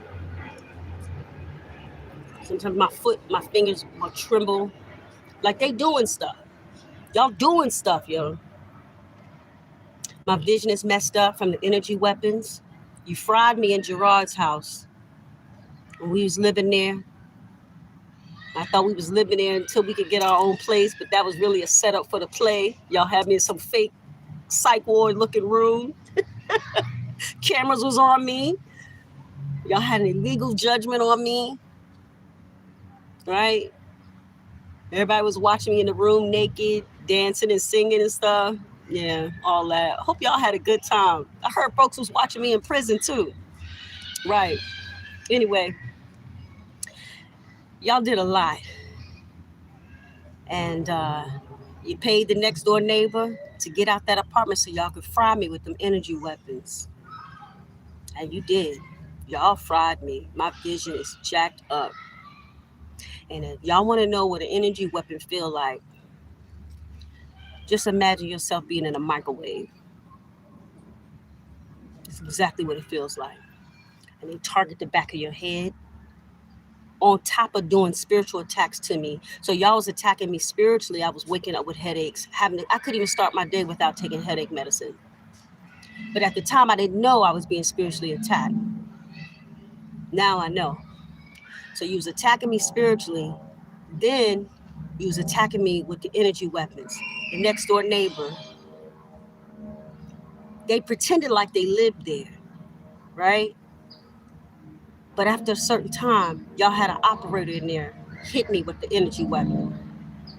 But during the day, they would have the family come in and out like they normal, looking like they sitting on the couch. They have the blinds all open, so it looked like it's a real family in there.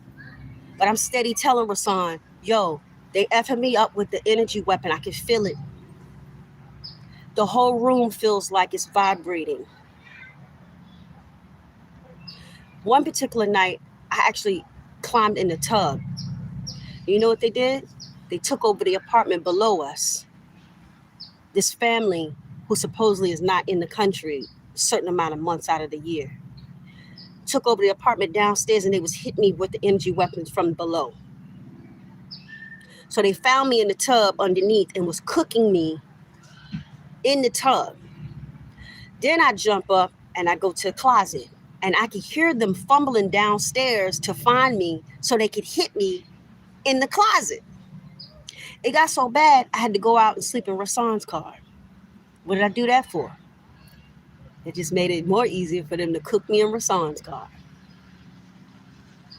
Now I know why you didn't really stay out in the car with me too long. You pretended like you was concerned for a hot minute. After 15 minutes, you went back in the house. You knew they was frying me, Rasan. You knew they was cooking me. Energy weapons, it feels like you're being stung. It's an invisible weapon, highly dangerous. And y'all was cooking me like crazy. Even when I was in the car riding with you to do deliveries, I was being cooked from the passenger seat because y'all was cooking me from the damn. Let me stop. I said I wasn't gonna curse. Y'all was cooking me from the daggone drones. Y'all had the drones following me. And they can have these energy weapons even on vehicles. They got them coming through the headlights. Y'all did a lot. Somebody gonna pay for all this injustice. And I honestly believe y'all need to see what it feel like to be cooked with an energy weapon. You can't even sleep. You can't escape it. You could try to get those Faraday cloths. They don't work because these are military grade energy weapons.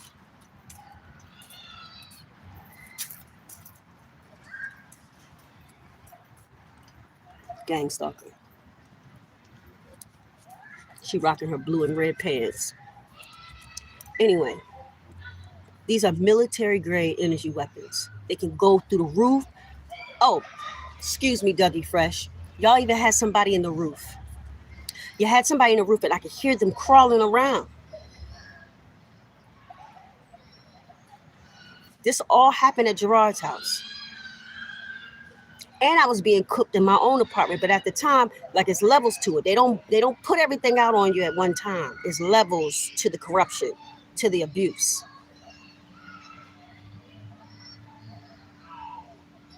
It's a vibrating, stinging situation. I wouldn't wish it on my worst enemy. And I do have a few enemies I could wish it on, but I'm not. God gonna God gonna vindicate. He gonna handle them. But my vision is jacked up because of the energy weapons, headaches, the whole nine. Y'all was shooting it at my organs. I could literally see my organs move. And Rasan, you lay right next to me and act like you ain't know nothing about it. And of course, they wasn't hitting you with them. You even heard the sound. I would even tell you, hear that, right? And you would be like, oh, yeah, I mean, I think, yeah, I mean, yeah, I guess. The whole time, you the king orchestrator of my demise. You sat there and let me be cooked. You sat there and let me be abused. And then gonna tell the world I got mental issues. I'm unstable. What you say? I can't even wipe my own self. You said I had to wear Depends. That's what you told the public, or you told the court. I'm unstable. I can't manage my money. That's why you added yourself to my LLC as a managing partner.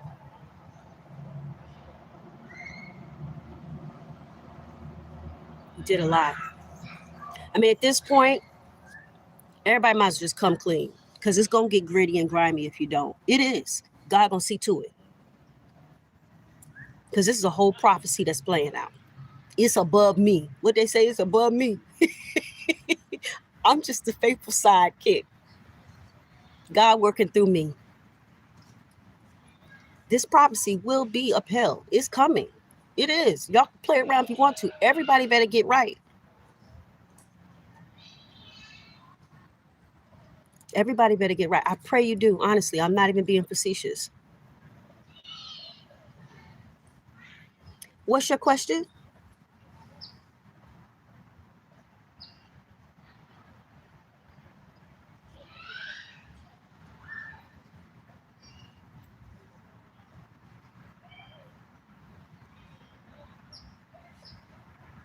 You have a question?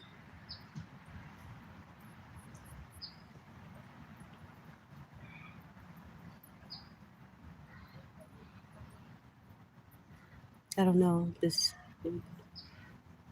Just type your question, I'll catch it. But yeah, y'all, this gang stalking it's abusive. It's crazy. So I'm going stalk chosen. I mean, had a weird life. Yeah, it's a bit long. Give me a second to write it. Okay. It's a lot of people suffering just like me. And these are things you can't run to the hospital and say, oh, I think my vision's bad because I have been energy weapons. Like half the time you don't even know what you're being hit with until you come across other people who are being abused. Then it's like, oh, that's what that is. Like, thank God for all the gang stalking groups. Now, I will tell you, there's some fake ones out here. I done came across some fake targeted individuals. Last few of them y'all sent to me. L's fake, Melissa's fake. Old boy that paid for my hotel room, I can't remember his name right now. He fake. All them fake. The chick that offered me to live with her, she fake. All them fake. Tina Turner, all them fake. So it's people out here making money off of targeted individuals. Somehow, some way, they being paid under the table to play in our faces. And that was a little divine detour I had to take to learn that lesson. So yeah, all them fake. Fake, fake, fake, fake. Because again, you can't prove energy weapons. You can't see it. Let me see. I've had a weird life, long life. My family turned on me. Fake smiles. I could hear a voice that ain't in my head. See, that's the voice to skull. they're around me and their voices of family members and unrecognized people. I'm real. Girl, I'll do. That's the voice to skull. I've heard that. I've heard my mother's voice one time, but at the time I didn't know it was voice to skull. I thought it was actually my mom's spirit, like 'cause she's deceased. So I thought it was like my mom's spirit trying to talk to me. But now that I understand that I'm gang stalked, they can do like a voice to God, or the what do they call it, voice to skull, and they'll do a voice that's you'll make you think that it's God talking to you. Like they do things to make you look like you schizo. That's what this program is all about. So if you go to the doctor saying, "Oh, I think it's voice to God," or I forget what it's called, but you can't go to the doctor and say you're hearing voices. They're gonna say you crazy. Meanwhile, they're doing things to make you hear things that's not there. And it will sound like your family member, or it will sound like a God voice, you know? Like that one gentleman in Charlotte who he ended up unaliving this white lady on a transit. He said he heard somebody tell him to unalive her. Houston, we got a problem. Like how many people is out here unaliving people because they hearing voices? This is real stuff. And that guy in Charlotte actually tried to get help, and he told people he was hearing voices, and everybody wrote him off. Oh, he's just some dirty black guy that killed this innocent white lady. But meanwhile, he hearing things. So if they're, yo, this is a rabbit hole to hell, man. If they're experimenting on me, of course they're gonna be able to do this to homeless people and to random people. So if, like, you want somebody to be, let's say if I want somebody to unalive my dog, and I got voice to skull technology, and I do something to that little boy to tell that little boy to kill my dog, he gonna hear it and do it. And then you throw in MK Ultra, which is mind control. Y'all, this a rabbit hole to hell. This the stuff that has been going on in the world.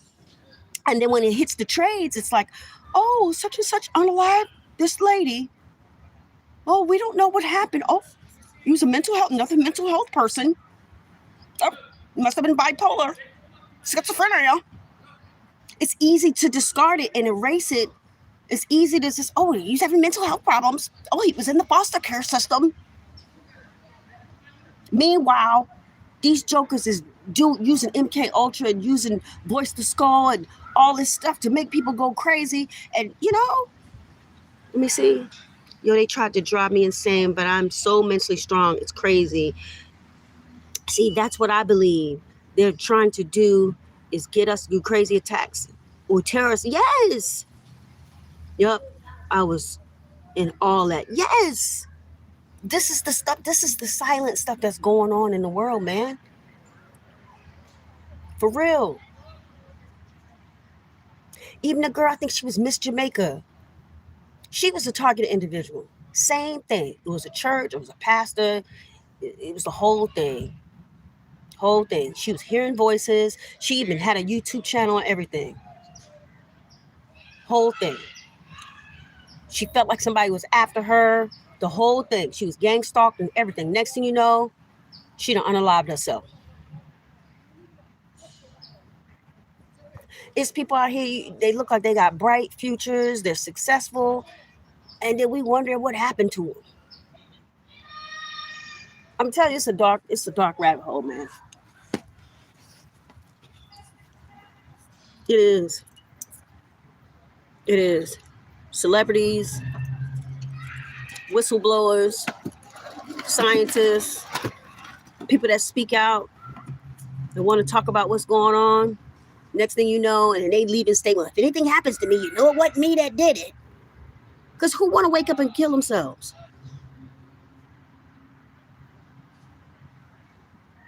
Next thing you know, certain artists want their catalog, or they owe money from the label don't want to pay them. Next thing you know, they gone. Angie Stone. That woman was fighting for her money. And my thing is this, y'all got it. Why wouldn't you just not pay her? Why would you not just give Angie what she's owed? Now she gone. Random. I don't know, y'all. It's wicked. This world is wicked, man. This world is wicked. Then you got stars who ain't really stars. And so they destiny swap. That's what y'all was trying to do to me. That's a whole nother thing. So it's people out here with other people's destinies. You're able to look to someone's future and see that they're going to be successful. And because you're so evil, you just like bust it. I don't want them to have that. I want their destiny. And you swap with them. Now that person is living a poor life. That's how I got in this situation. Y'all try to do a little destiny swap. So now I'm out here living like how y'all should be living. And y'all living off my money. Buying houses, having a good dang on time, traveling. I heard y'all was getting Versace shoes and everything. Y'all was just chilling, wilding out, cars, everything. And you slick. Because I think you might have changed my date of birth, maybe tweaked my name. So like nothing is really showing up on my personal credit report. So you freaked it a little bit so I couldn't like find stuff. But I know the spiritual community is talking. Please believe it. And yes, the agencies know. And yes, the agencies are, they definitely know about tarot. So y'all can call me crazy if you want to. Take it up with them. And yes, they do watch. And yes, they do have a system that can notate what the reader is saying and how many times it comes up in the reading and then pinpointing who's doing what, when, where, why. And yes. And they know which readers are gifted. And truly intuitive.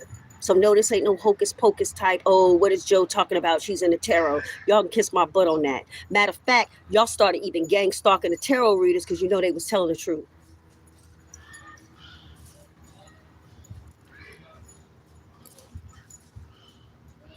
You know they was telling. You know they was speaking the truth. Katroya was gang stalked. Healing was gang stalked. Several people. Several people. Several people.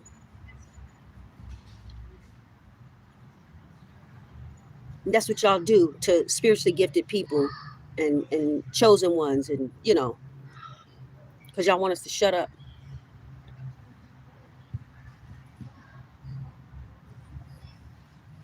I can't talk to anyone about it than the ones that I talk to actually know things. Yeah, they all know about gang stalkers. Seem to be street theaters, actors, a lot of yep. Yep. Yep. Everybody know. Your friends, your family, immediate circle, everyone knows. And in my case, my therapist was involved. My website developer was involved. Everybody was acting funny. Everybody was acting funny, man. Everybody. The therapist that we randomly met when my daughter was in the psych ward, who met us in the parking lot, all that was already illegal anyway. She had no right to even be talking to us because she wasn't her official doctor. This woman just fell out the sky talking about she's a fan of Jada and she's just concerned about her. And she ended up becoming a family friend. Come to find this lady was sent by the cult. Dr. Norma. Nina was my therapist. I was seeing this lady for 3 years after my daughter went missing. I'm in therapy thinking that it's my fault. Whole time, y'all orchestrated the whole missing. Y'all orchestrated everything to cover up the fact you stole my inheritance. And now I'm in therapy, blaming myself, thinking I'm the one at fault. Oh, I'm a horrible mother. I should have never brought my daughter to Hollywood. And whoa. Whole time, y'all orchestrated this whole missing thing. Got Rasan out here. Everybody searching for my daughter. Listen, let me calm down. That was dirty. That alone, all y'all should go to jail. Even the heifers that was in my house, bringing me food, toilet paper, praying over me, answering my phone, doing a search party up and down Ventura Boulevard. We looking at homeless embankments and stuff. Whole time y'all knew where my daughter was, yo. Y'all knew. I'm in the bed. Y'all telling me to take drugs to go to sleep, you know, so I could calm down, taking my phone, act like you really care. All y'all heifers knew where my daughter was. You orchestrated this whole, listen,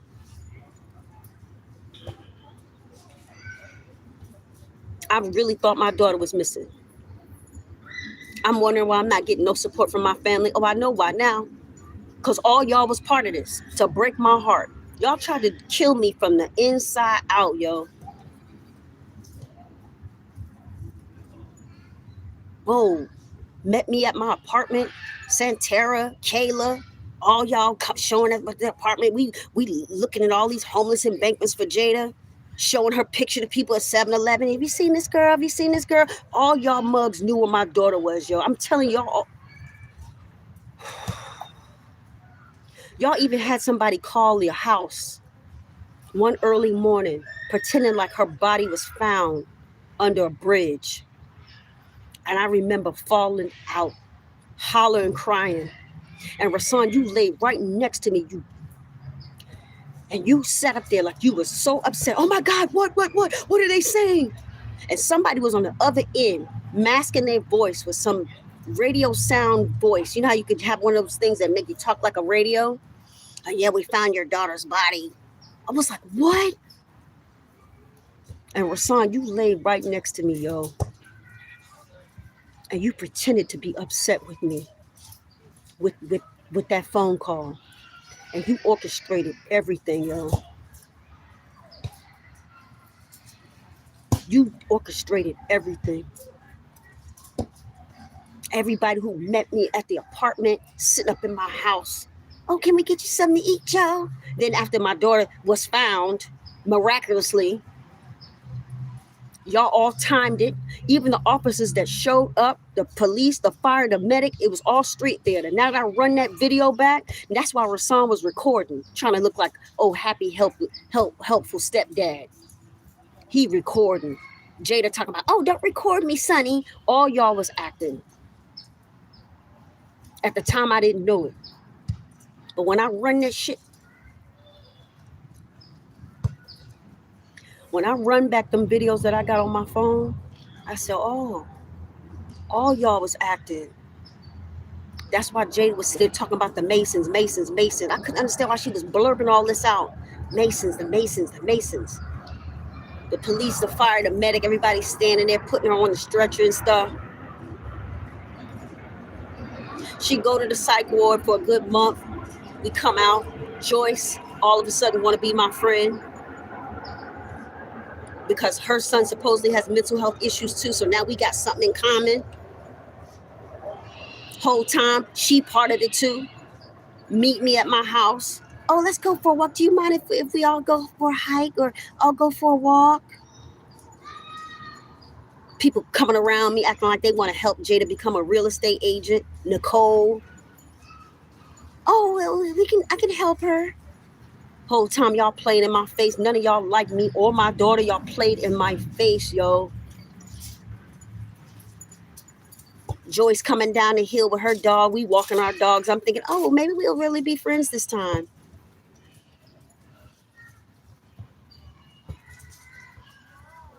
Yeah, y'all show her this video too. And I don't care because she knows she was wrong. Texting me. We compare medicine, what medicine her son is on compared to what my daughter's on. And I'm thinking, oh, God, maybe she is sincere. Who'd have thought that our children having mental health issues would have brought us together as friends? Whole time, everybody playing in my face. Every one of y'all played in my face. Every one of you. Antoinette. Hey, girl, I'm just calling to check on you. Janine. Hey, girl. Girl, you need anything? Nikita. Don't worry about it. Jada gonna be a star. She's so talented. Whole time, y'all know Jada's tapes wasn't even making it to the casting director's offices, which drove my daughter insane. You also was gang stalking her on the job. She would get hired on different jobs, and then these managers would not put her on the schedule, which was driving her insane. And Henry, you had a lot to do with that. Matter of fact, I tip my hat to you, broad. You did all that. That's how much you wanted me in utter devastation, destiny. That's how much devastation you did in my life to me and my children. But I'm going to calm down. Y'all all know what you did. Come on now. You see the dog is there. And now they doing this whole soccer ball thing. While my dog is sitting right there. See where BB sitting? Well, here he come with this ball. they got all that land over there to kick the ball, but they got to kick it right here where my dog is. So they want me to get up and pop off. But I'm not. You guys were all wrong. Every last one of y'all. And I don't care who y'all show this video to. Everybody. A couple moms even called me. Oh, yeah, my daughter's battling mental health issues too. And oh, yeah. And, oh. Mirroring me to make it seem like you on my team. You on my side. You understand my strife. Y'all always wrong, man. This level of bullying. This level of bullying. When it all come out, the whole world gonna cry. That's how bad y'all played in my face. The whole entire world gonna be like, what? And y'all old. Y'all 40, 50, 60, pushing 70 years old. All y'all old. Paula Dorn, you involved too. Casting director Katie, all y'all played in my face. The Bailey sisters, mama, all y'all played in my face. Everybody who inboxed me, oh, is there anything I can do? Oh, I'll be praying for you and Jada. All y'all fake heifers, yo. All y'all. I don't care. I said it. I don't care. Y'all know y'all all played in my face. All your little daughters walking carpets and winning all these awards, and everybody got my daughter feeling like shit, like she couldn't make it. But meanwhile, y'all doing stuff in the background to make sure your children make it. How many family members did y'all sacrifice to make sure your kids are stars? I'll wait. How many family members did you guys sacrifice to make sure your children will be stars? Like how y'all try to sacrifice me to make sure my children, my son and daughter will be a star. That's what you told my children. And they found out last minute that, oh, it's your mama you got to take out. By then it was too late. They couldn't back out. They try to back out. Guess what? Now they're going to be gang stalked. But little did my children know they was already being gang stalked from the rip, which halted my daughter's acting career and it stunted my son's football career.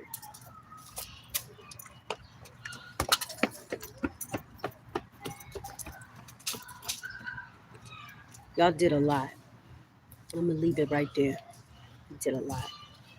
Everybody. I started paying attention to the patterns, like this person's always around when something go bad. Like Swinny was always around when Jada would go missing. I realized she was an agent.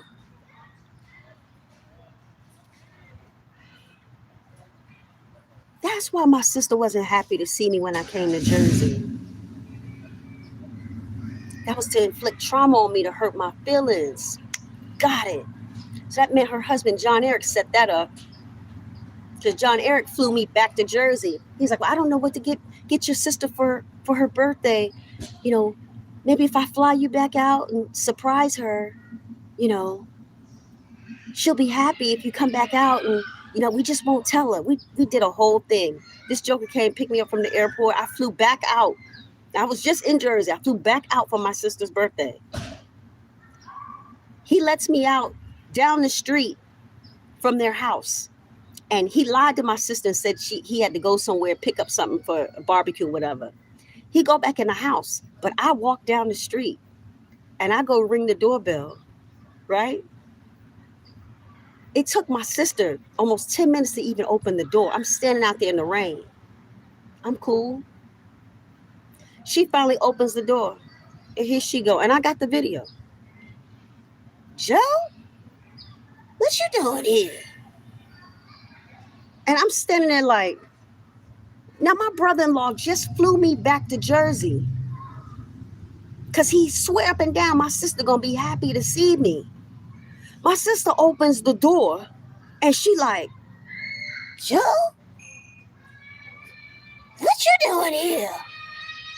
And I'm sitting there looking at her like, hey, Whole trip was awkward. We ended up getting in a fight. Now I understand why we got in that fight. Because she brought up the past. We end up fighting, getting in an argument. And now I understand. You flew me out there, John Eric. All y'all did this whole stunt to create trauma on me when I was in Jersey. See, now I understand. Now that I understand how all this gang stalking stuff is working, I'm like, got it. You flew me out there intentionally because you knew my sister was going to pick a fight. And that, look who back, y'all. Look who back. Look. Look, look, look. Look who back. Look at BB. Look.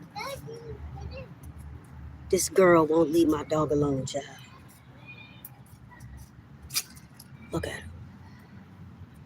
Look how obsessed she look, y'all.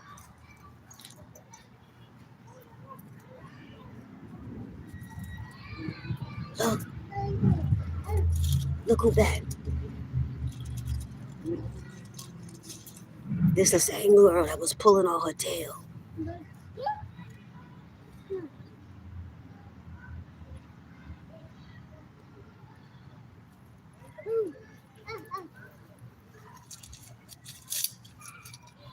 I can't get no break.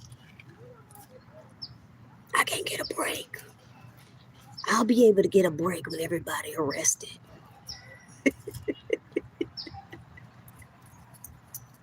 That is what I'm looking forward to. When all this get exposed, everybody go down for what they need to go down for. And I can start my life. Look.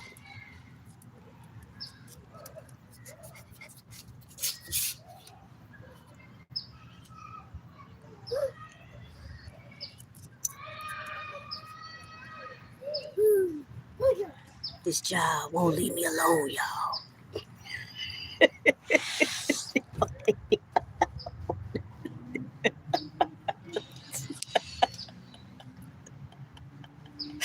And please look at BB face. Look at BB face. Wait.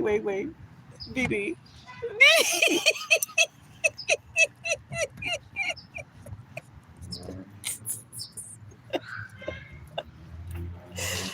This child won't leave me alone. She won't leave us alone.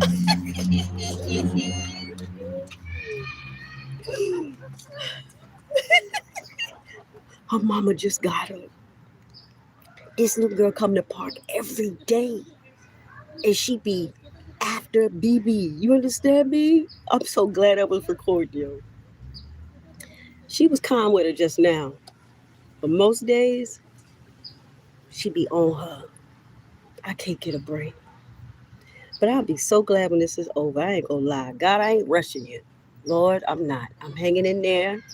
You know I'm your solid earth angel. I'm here, Lord. But I cannot wait to be able to enjoy my home, my car, my money. Uh-oh, here we go. We got another kid. Watch this. She didn't scare you. You scared us yelling. Out of here. These kids won't leave me alone. Now, I like kids, y'all. But I don't like little demonic kids. Okay? I need to go back to your demonic parents. Okay? But anyway, I'm looking forward to peace. Where I can sleep in my own bed. Right? BB can get back in her bed. And we could just watch a movie like a normal human being. But we're not having to sleep outside. I want to get back in my car. I want to get in my home. The home y'all stole. Remember the home y'all stole everybody was living in?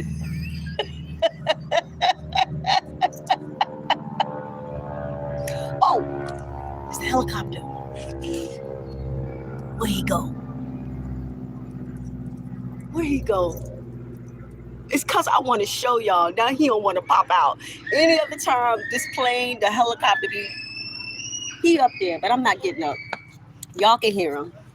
Anyway, I'm just ready to get back to my normal life. I can just be in my home. I can make new friends, new soul tribe, be in a real relationship with a man that really loves me, that's not trying to be in competition with me. Okay? where I could go on a real vacation and be loved. Okay, where I could just go to church, mind my business, praise the Lord.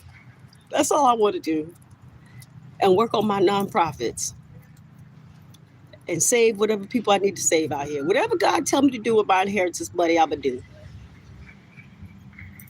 That's all I want to do. And get somewhere and sit down. That's all I want to do. I want to fall in love. I want good friends.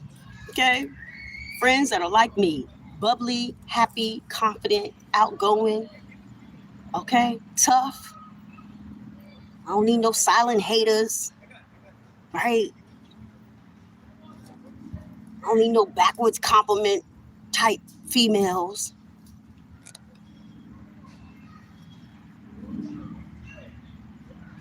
I want to be celebrated. Is that too much to ask? Apparently, it's a lot to ask because no one in my family could give it. Everyone in my family had an issue with celebrating me, but I celebrated y'all. Here they go. They making their laps. I celebrated y'all. I don't know what the big deal was with me. And this goes for my older sisters and my older brother Yusef. That's why he was always mute and nasty. Just throw everybody away. I don't want to see none of y'all ever again. I ain't gonna lie. I ain't gonna hold you, as the kids say. I ain't gonna hold you. I want to see none of y'all again. Only people I want to see is my children and my grandchild, or possibly children. I don't know if Loren had a child too. That's all I want. Rest of y'all, you can go ahead and be as you are, as you were. Because I obviously was never loved by none of you. And you entrapped my children.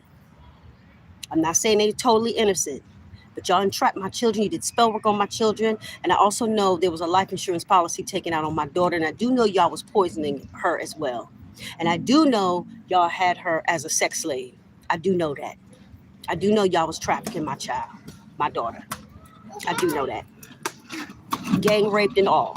I do know that. Don't play with me. I know. And as a mother, to know that this is going on and you can't do nothing about it, because guess what? Y'all in secret society. Who I'ma call? I, look, y'all see? You see how these kids are? They just won't leave my dog alone.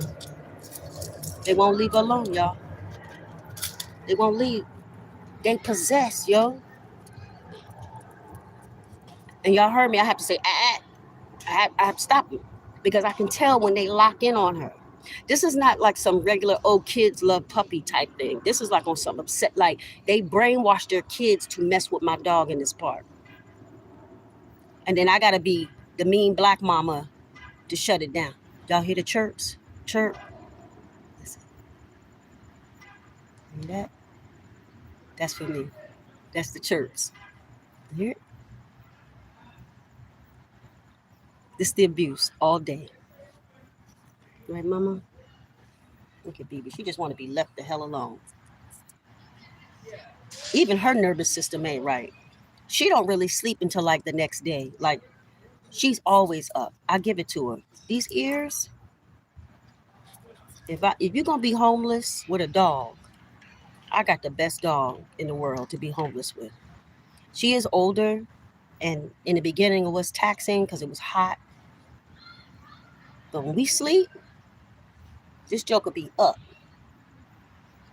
She be up. You hear me?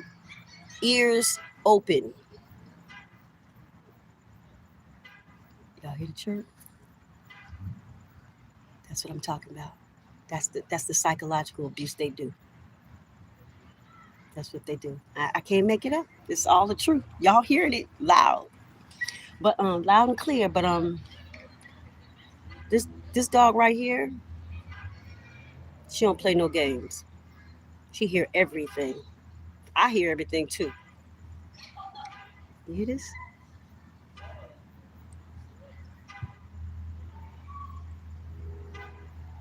See that?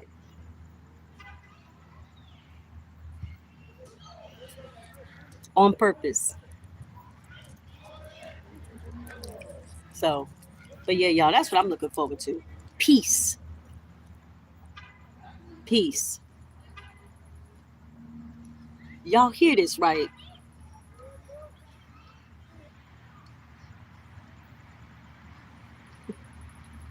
I don't even care no more. Y'all got the point. This is gang stalking, live in full effect. And there's other elements too. But because I'm homeless, everything is centralized to this park. But when I was living in my own place and I'm driving, there's other elements too. Like, they vehicle mob you, and I think I spoke about that earlier. Um, they do all types of things to your car and stuff like that. Um, they like to park right next to you so you can't open your door. They good for that. You can't even open your door. Um, they've done things to mess with my prescriptions. They've even swapped out my medicine. They put some male enhancing drug. I used to be on Wegovy last year. They swapped my medicine out. CVS going down too. And that pharmacist, whoever y'all paid to swap out my medicine. Yeah, I said it. I'm standing on business. They getting exposed too. You swapped out my medicine. Y'all put some male enhancing drug, trying to turn me into a man. I don't know how y'all thought y'all was gonna do that. But you tried it, right? Allegedly. I'll keep it cute and legal. Allegedly. Allegedly. But we all know. Y'all mess with my packages with Amazon, the vitamins and stuff I bought. I did a colon cleanse. I'm wondering why Rasan always asking me, "Oh, how's everything going with the colon cleanse? How's everything going on? How's everything going?" Oh, because you confiscated my package and swapped out the medicine, so you want to see how that medicine working, or you put some medicine inside the medicine. Like whatever y'all did, it's exposed, man. Y'all did me dirty. You did me dirty. It's nothing but the grace of God that I'm able to smile on this camera phone. And Rasan, you the one that really need to be set on fire and thrown down the Culver City stairs.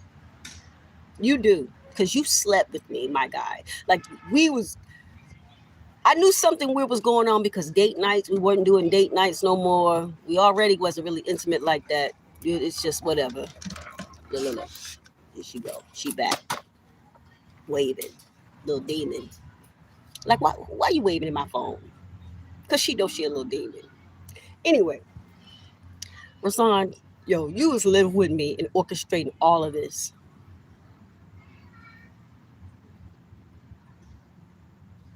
God said, let it go. So I'm going to let it go. I'm thinking about the future. I'm looking forward to the blessings that God has for me. I know He's going to take care of me. All the abuse that you guys put me through psychologically, emotionally, financially, everything y'all done to me. He gonna make it all go away. He gonna heal me. And I definitely know y'all was trying to give me HIV too. I heard that that's swarming around with y'all as well. And you tried to give it to me. Matter of fact, I'll do you one better. I probably should have it. But God said no. That I can laugh with a cocky laugh. God said no. Now, I will be a little cocky on that because you were so intentional with trying to give me something that all you have. You all have. And I really should have it. I really should. God blocked it. And I really should have some type of cancer the way y'all was frying me with them energy weapons. Glory be to God, I don't have it.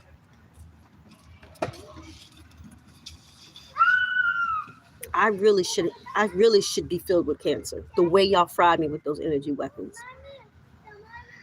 And you for sure tried to make me HIV positive. That's for sure. As sure as I'm sitting here with red lipstick and it's nighttime.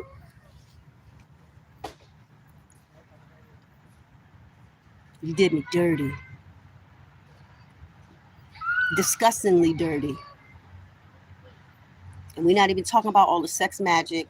We're not even talking about all y'all raping me in my sleep with your little gay cult. Right. Like I know everything. If you want to know if I know everything, yes, I know everything. I know everything. I know enough. I do think there's still some things that God is not allowing me to know just for my sanity. But what I do know and what y'all did to my children all this time, it's enough to make anybody lose it. And to know that your children are entrapped in a cult and you can't do nothing about it. And don't even get me started with how I know my granddaughter got into the foster system.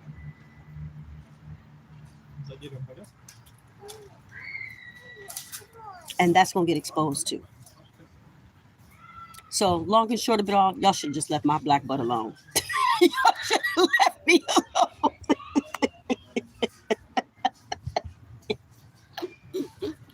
I can laugh. It's not funny, but it's funny. Y'all should have left me alone. I bet you wish you would have left me alone. I bet you wish you should have just let me run my business like I was doing, minding my black butt business. I was not hurting a soul. Y'all should have left me alone. But I forgot. It was all going to get exposed anyway. So it is what it is. You know, and I'm just grateful to God that I lived to tell it, that I survived. I'm healthy. You know, y'all did a lot of magic on me. You made me gain weight. All kind of y'all did a lot. Y'all did a lot to me.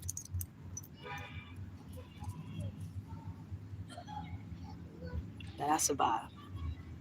So I don't know which 3 people or 4 people that's been hanging in there. I appreciate y'all listening. I didn't mean for this live to be this long. What's to say? Sorry, my grammar and spelling are sick. Taking backseat right now. Rush to tell you everything going through. I have nobody that understands me. No, I understand, and I wasn't even sweating your grammar. I wasn't. I get it. And heck, it was a time I wouldn't even got on this camera to talk. You talking about grammar? That's the other thing y'all did. You did spell work to block my throat chakra and to put fear in me to not be brave enough to speak my piece and speak my truth. And you did spell work. You did a lot of spell work on me. You did a lot of spell work on me, y'all. You raped me in my dream. Like y'all did a lot. You did a lot. It's not fun being raped in your sleep. Yeah. And then you blocked my third eye so I couldn't remember stuff. Like y'all did a lot, man. Y'all did a lot, man. It's nothing but the grace of God that I'm here. And I'm able to find a little humor in it all. Just a little bit. Because it took all y'all, and I'm still here. And unfortunately, there are a lot of people out here that aren't here. So I'm not making fun of that. There's a lot of people y'all took out doing death magic that are gone. And voodoo is real slick because it leaves no trace. It just looks like that person may have died from pneumonia or something random or whatever. Yeah. So, honestly, it's a sad, corrupt story. It really, really is. Just the manipulation, the MK Ultra, this all the people involved, all the officials, city officials, law enforcement. Like it's so many people, judges. Um, oh, I think that's the helicopter. There you go. There you go. There he go. He's through the trees. He's through the trees. Y'all can hear him, y'all. I hate that helicopter. I swear I want to punch that dude in his face, and he know I do. He know. I wish he would land that helicopter, boy. I tell you, It's all right. I just joke about it because I know he not gonna ever land that helicopter, but he loved to fly over me, and he loved to do it right when I get ready to go to sleep. And then this one time I was at the beach. Now I gotta admit, he impressed me with this one. This one day, me and BB went to the beach, chilling out for the day, and y'all, I don't know how this helicopter did it. This helicopter looked like he literally came out the water. I ain't gonna lie. I was like, you know how they have like the little showers you could take to get the sand off you and stuff? I'm trying to shower to get the sand off me and BB, and out the blue sky, y'all, this helicopter looked like it came out the water. I know it didn't, but it looked like it did. And he was flying so low. I was really impressed. I turned around like, oh my God. Like, you could tell he went through great measures to make sure I seen his helicopter butt. Like, he came out the water. He kind of was floating on the water. Then he kind of went up a little higher, but he was still kind of low to the ground where I could kind of see his face. I was like, Helicopter Steve, look at you. Like, I couldn't. Y'all, I ain't lying. This helicopter looked like he was so nasty with it. It looked like he came out the water, which I know he didn't. Maybe he was just behind me and I was getting the sand off me by taking a shower. But when I turned around, it looked like he was coming out the water. And then he was kind of hovering. Oh, he tried to get all sexy with it. He was hovering over the sand and kind of coasted because he wanted to make sure I like saw him. I looked, I was like, Helicopter Steve. And of course, my phone was dead, so I couldn't record nothing. But I got all his other footage. Every time he abused me and bullied me in the sky, I got footage for that day and night. But I wish I got that I wish I got that beat shot because I was impressed because he was low to the ground. I was like, Helicopter Steve, if you like me, why don't you just say you like me, my God? Like, why you? You don't have to abuse me. Like, you could land a helicopter and ask me out on a date. Yeah, I gotta laugh to keep from crying. It's really sheer insanity. Now, mind you, it's dark and it's more people coming. It's more people. Anyway, I think I'm done rambling. I understand you. I know nobody understands you. I get you. Because nobody understood me. But you got to remember, people are paid on purpose to misunderstand you. That's part of the tactic to make you go crazy. Because if everyone misunderstands you and no one wants to listen to you, guess what? You don't have no one to talk to. And it makes you alone. And then that makes you want to off yourself. Right? So I guess that's why I'm as transparent as I am because I know I'm not the only one. And it just takes hearing somebody else's story to resonate with you. And then you can say, God, well, I'm going through that too. Or so I'm not crazy. And that's what I'm grateful for, all the gang stalking groups, the legit ones, not the fake ones. But, I feel like God gonna deal with those people too. Because it's a shame that these people are making money off of people who are really suffering. I mean, this one chick, she got a whole group, thousands of people in it, and she ain't a bit of. I know. I went to a woman's house. She ain't no Ti. The whole apartment complex was nothing but gang stalkers. Heck, she and her family came out in gang stalking colors. But she offered her home to me to stay there till I got on my feet or went to some woman's shelter or something. I don't know, some long winded. Let me tell you, I just left. I didn't even say bye. I was renting a car,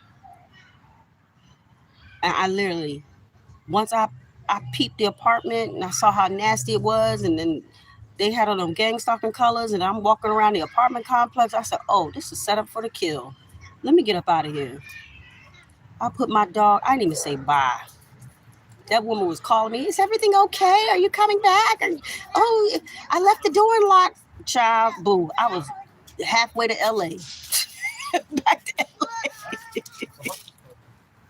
I was halfway to LA. Давайте я собачку. Собачки стоять. собачки. Ой, я тут бачу. Так аккуратно, тут какая-то More people, child.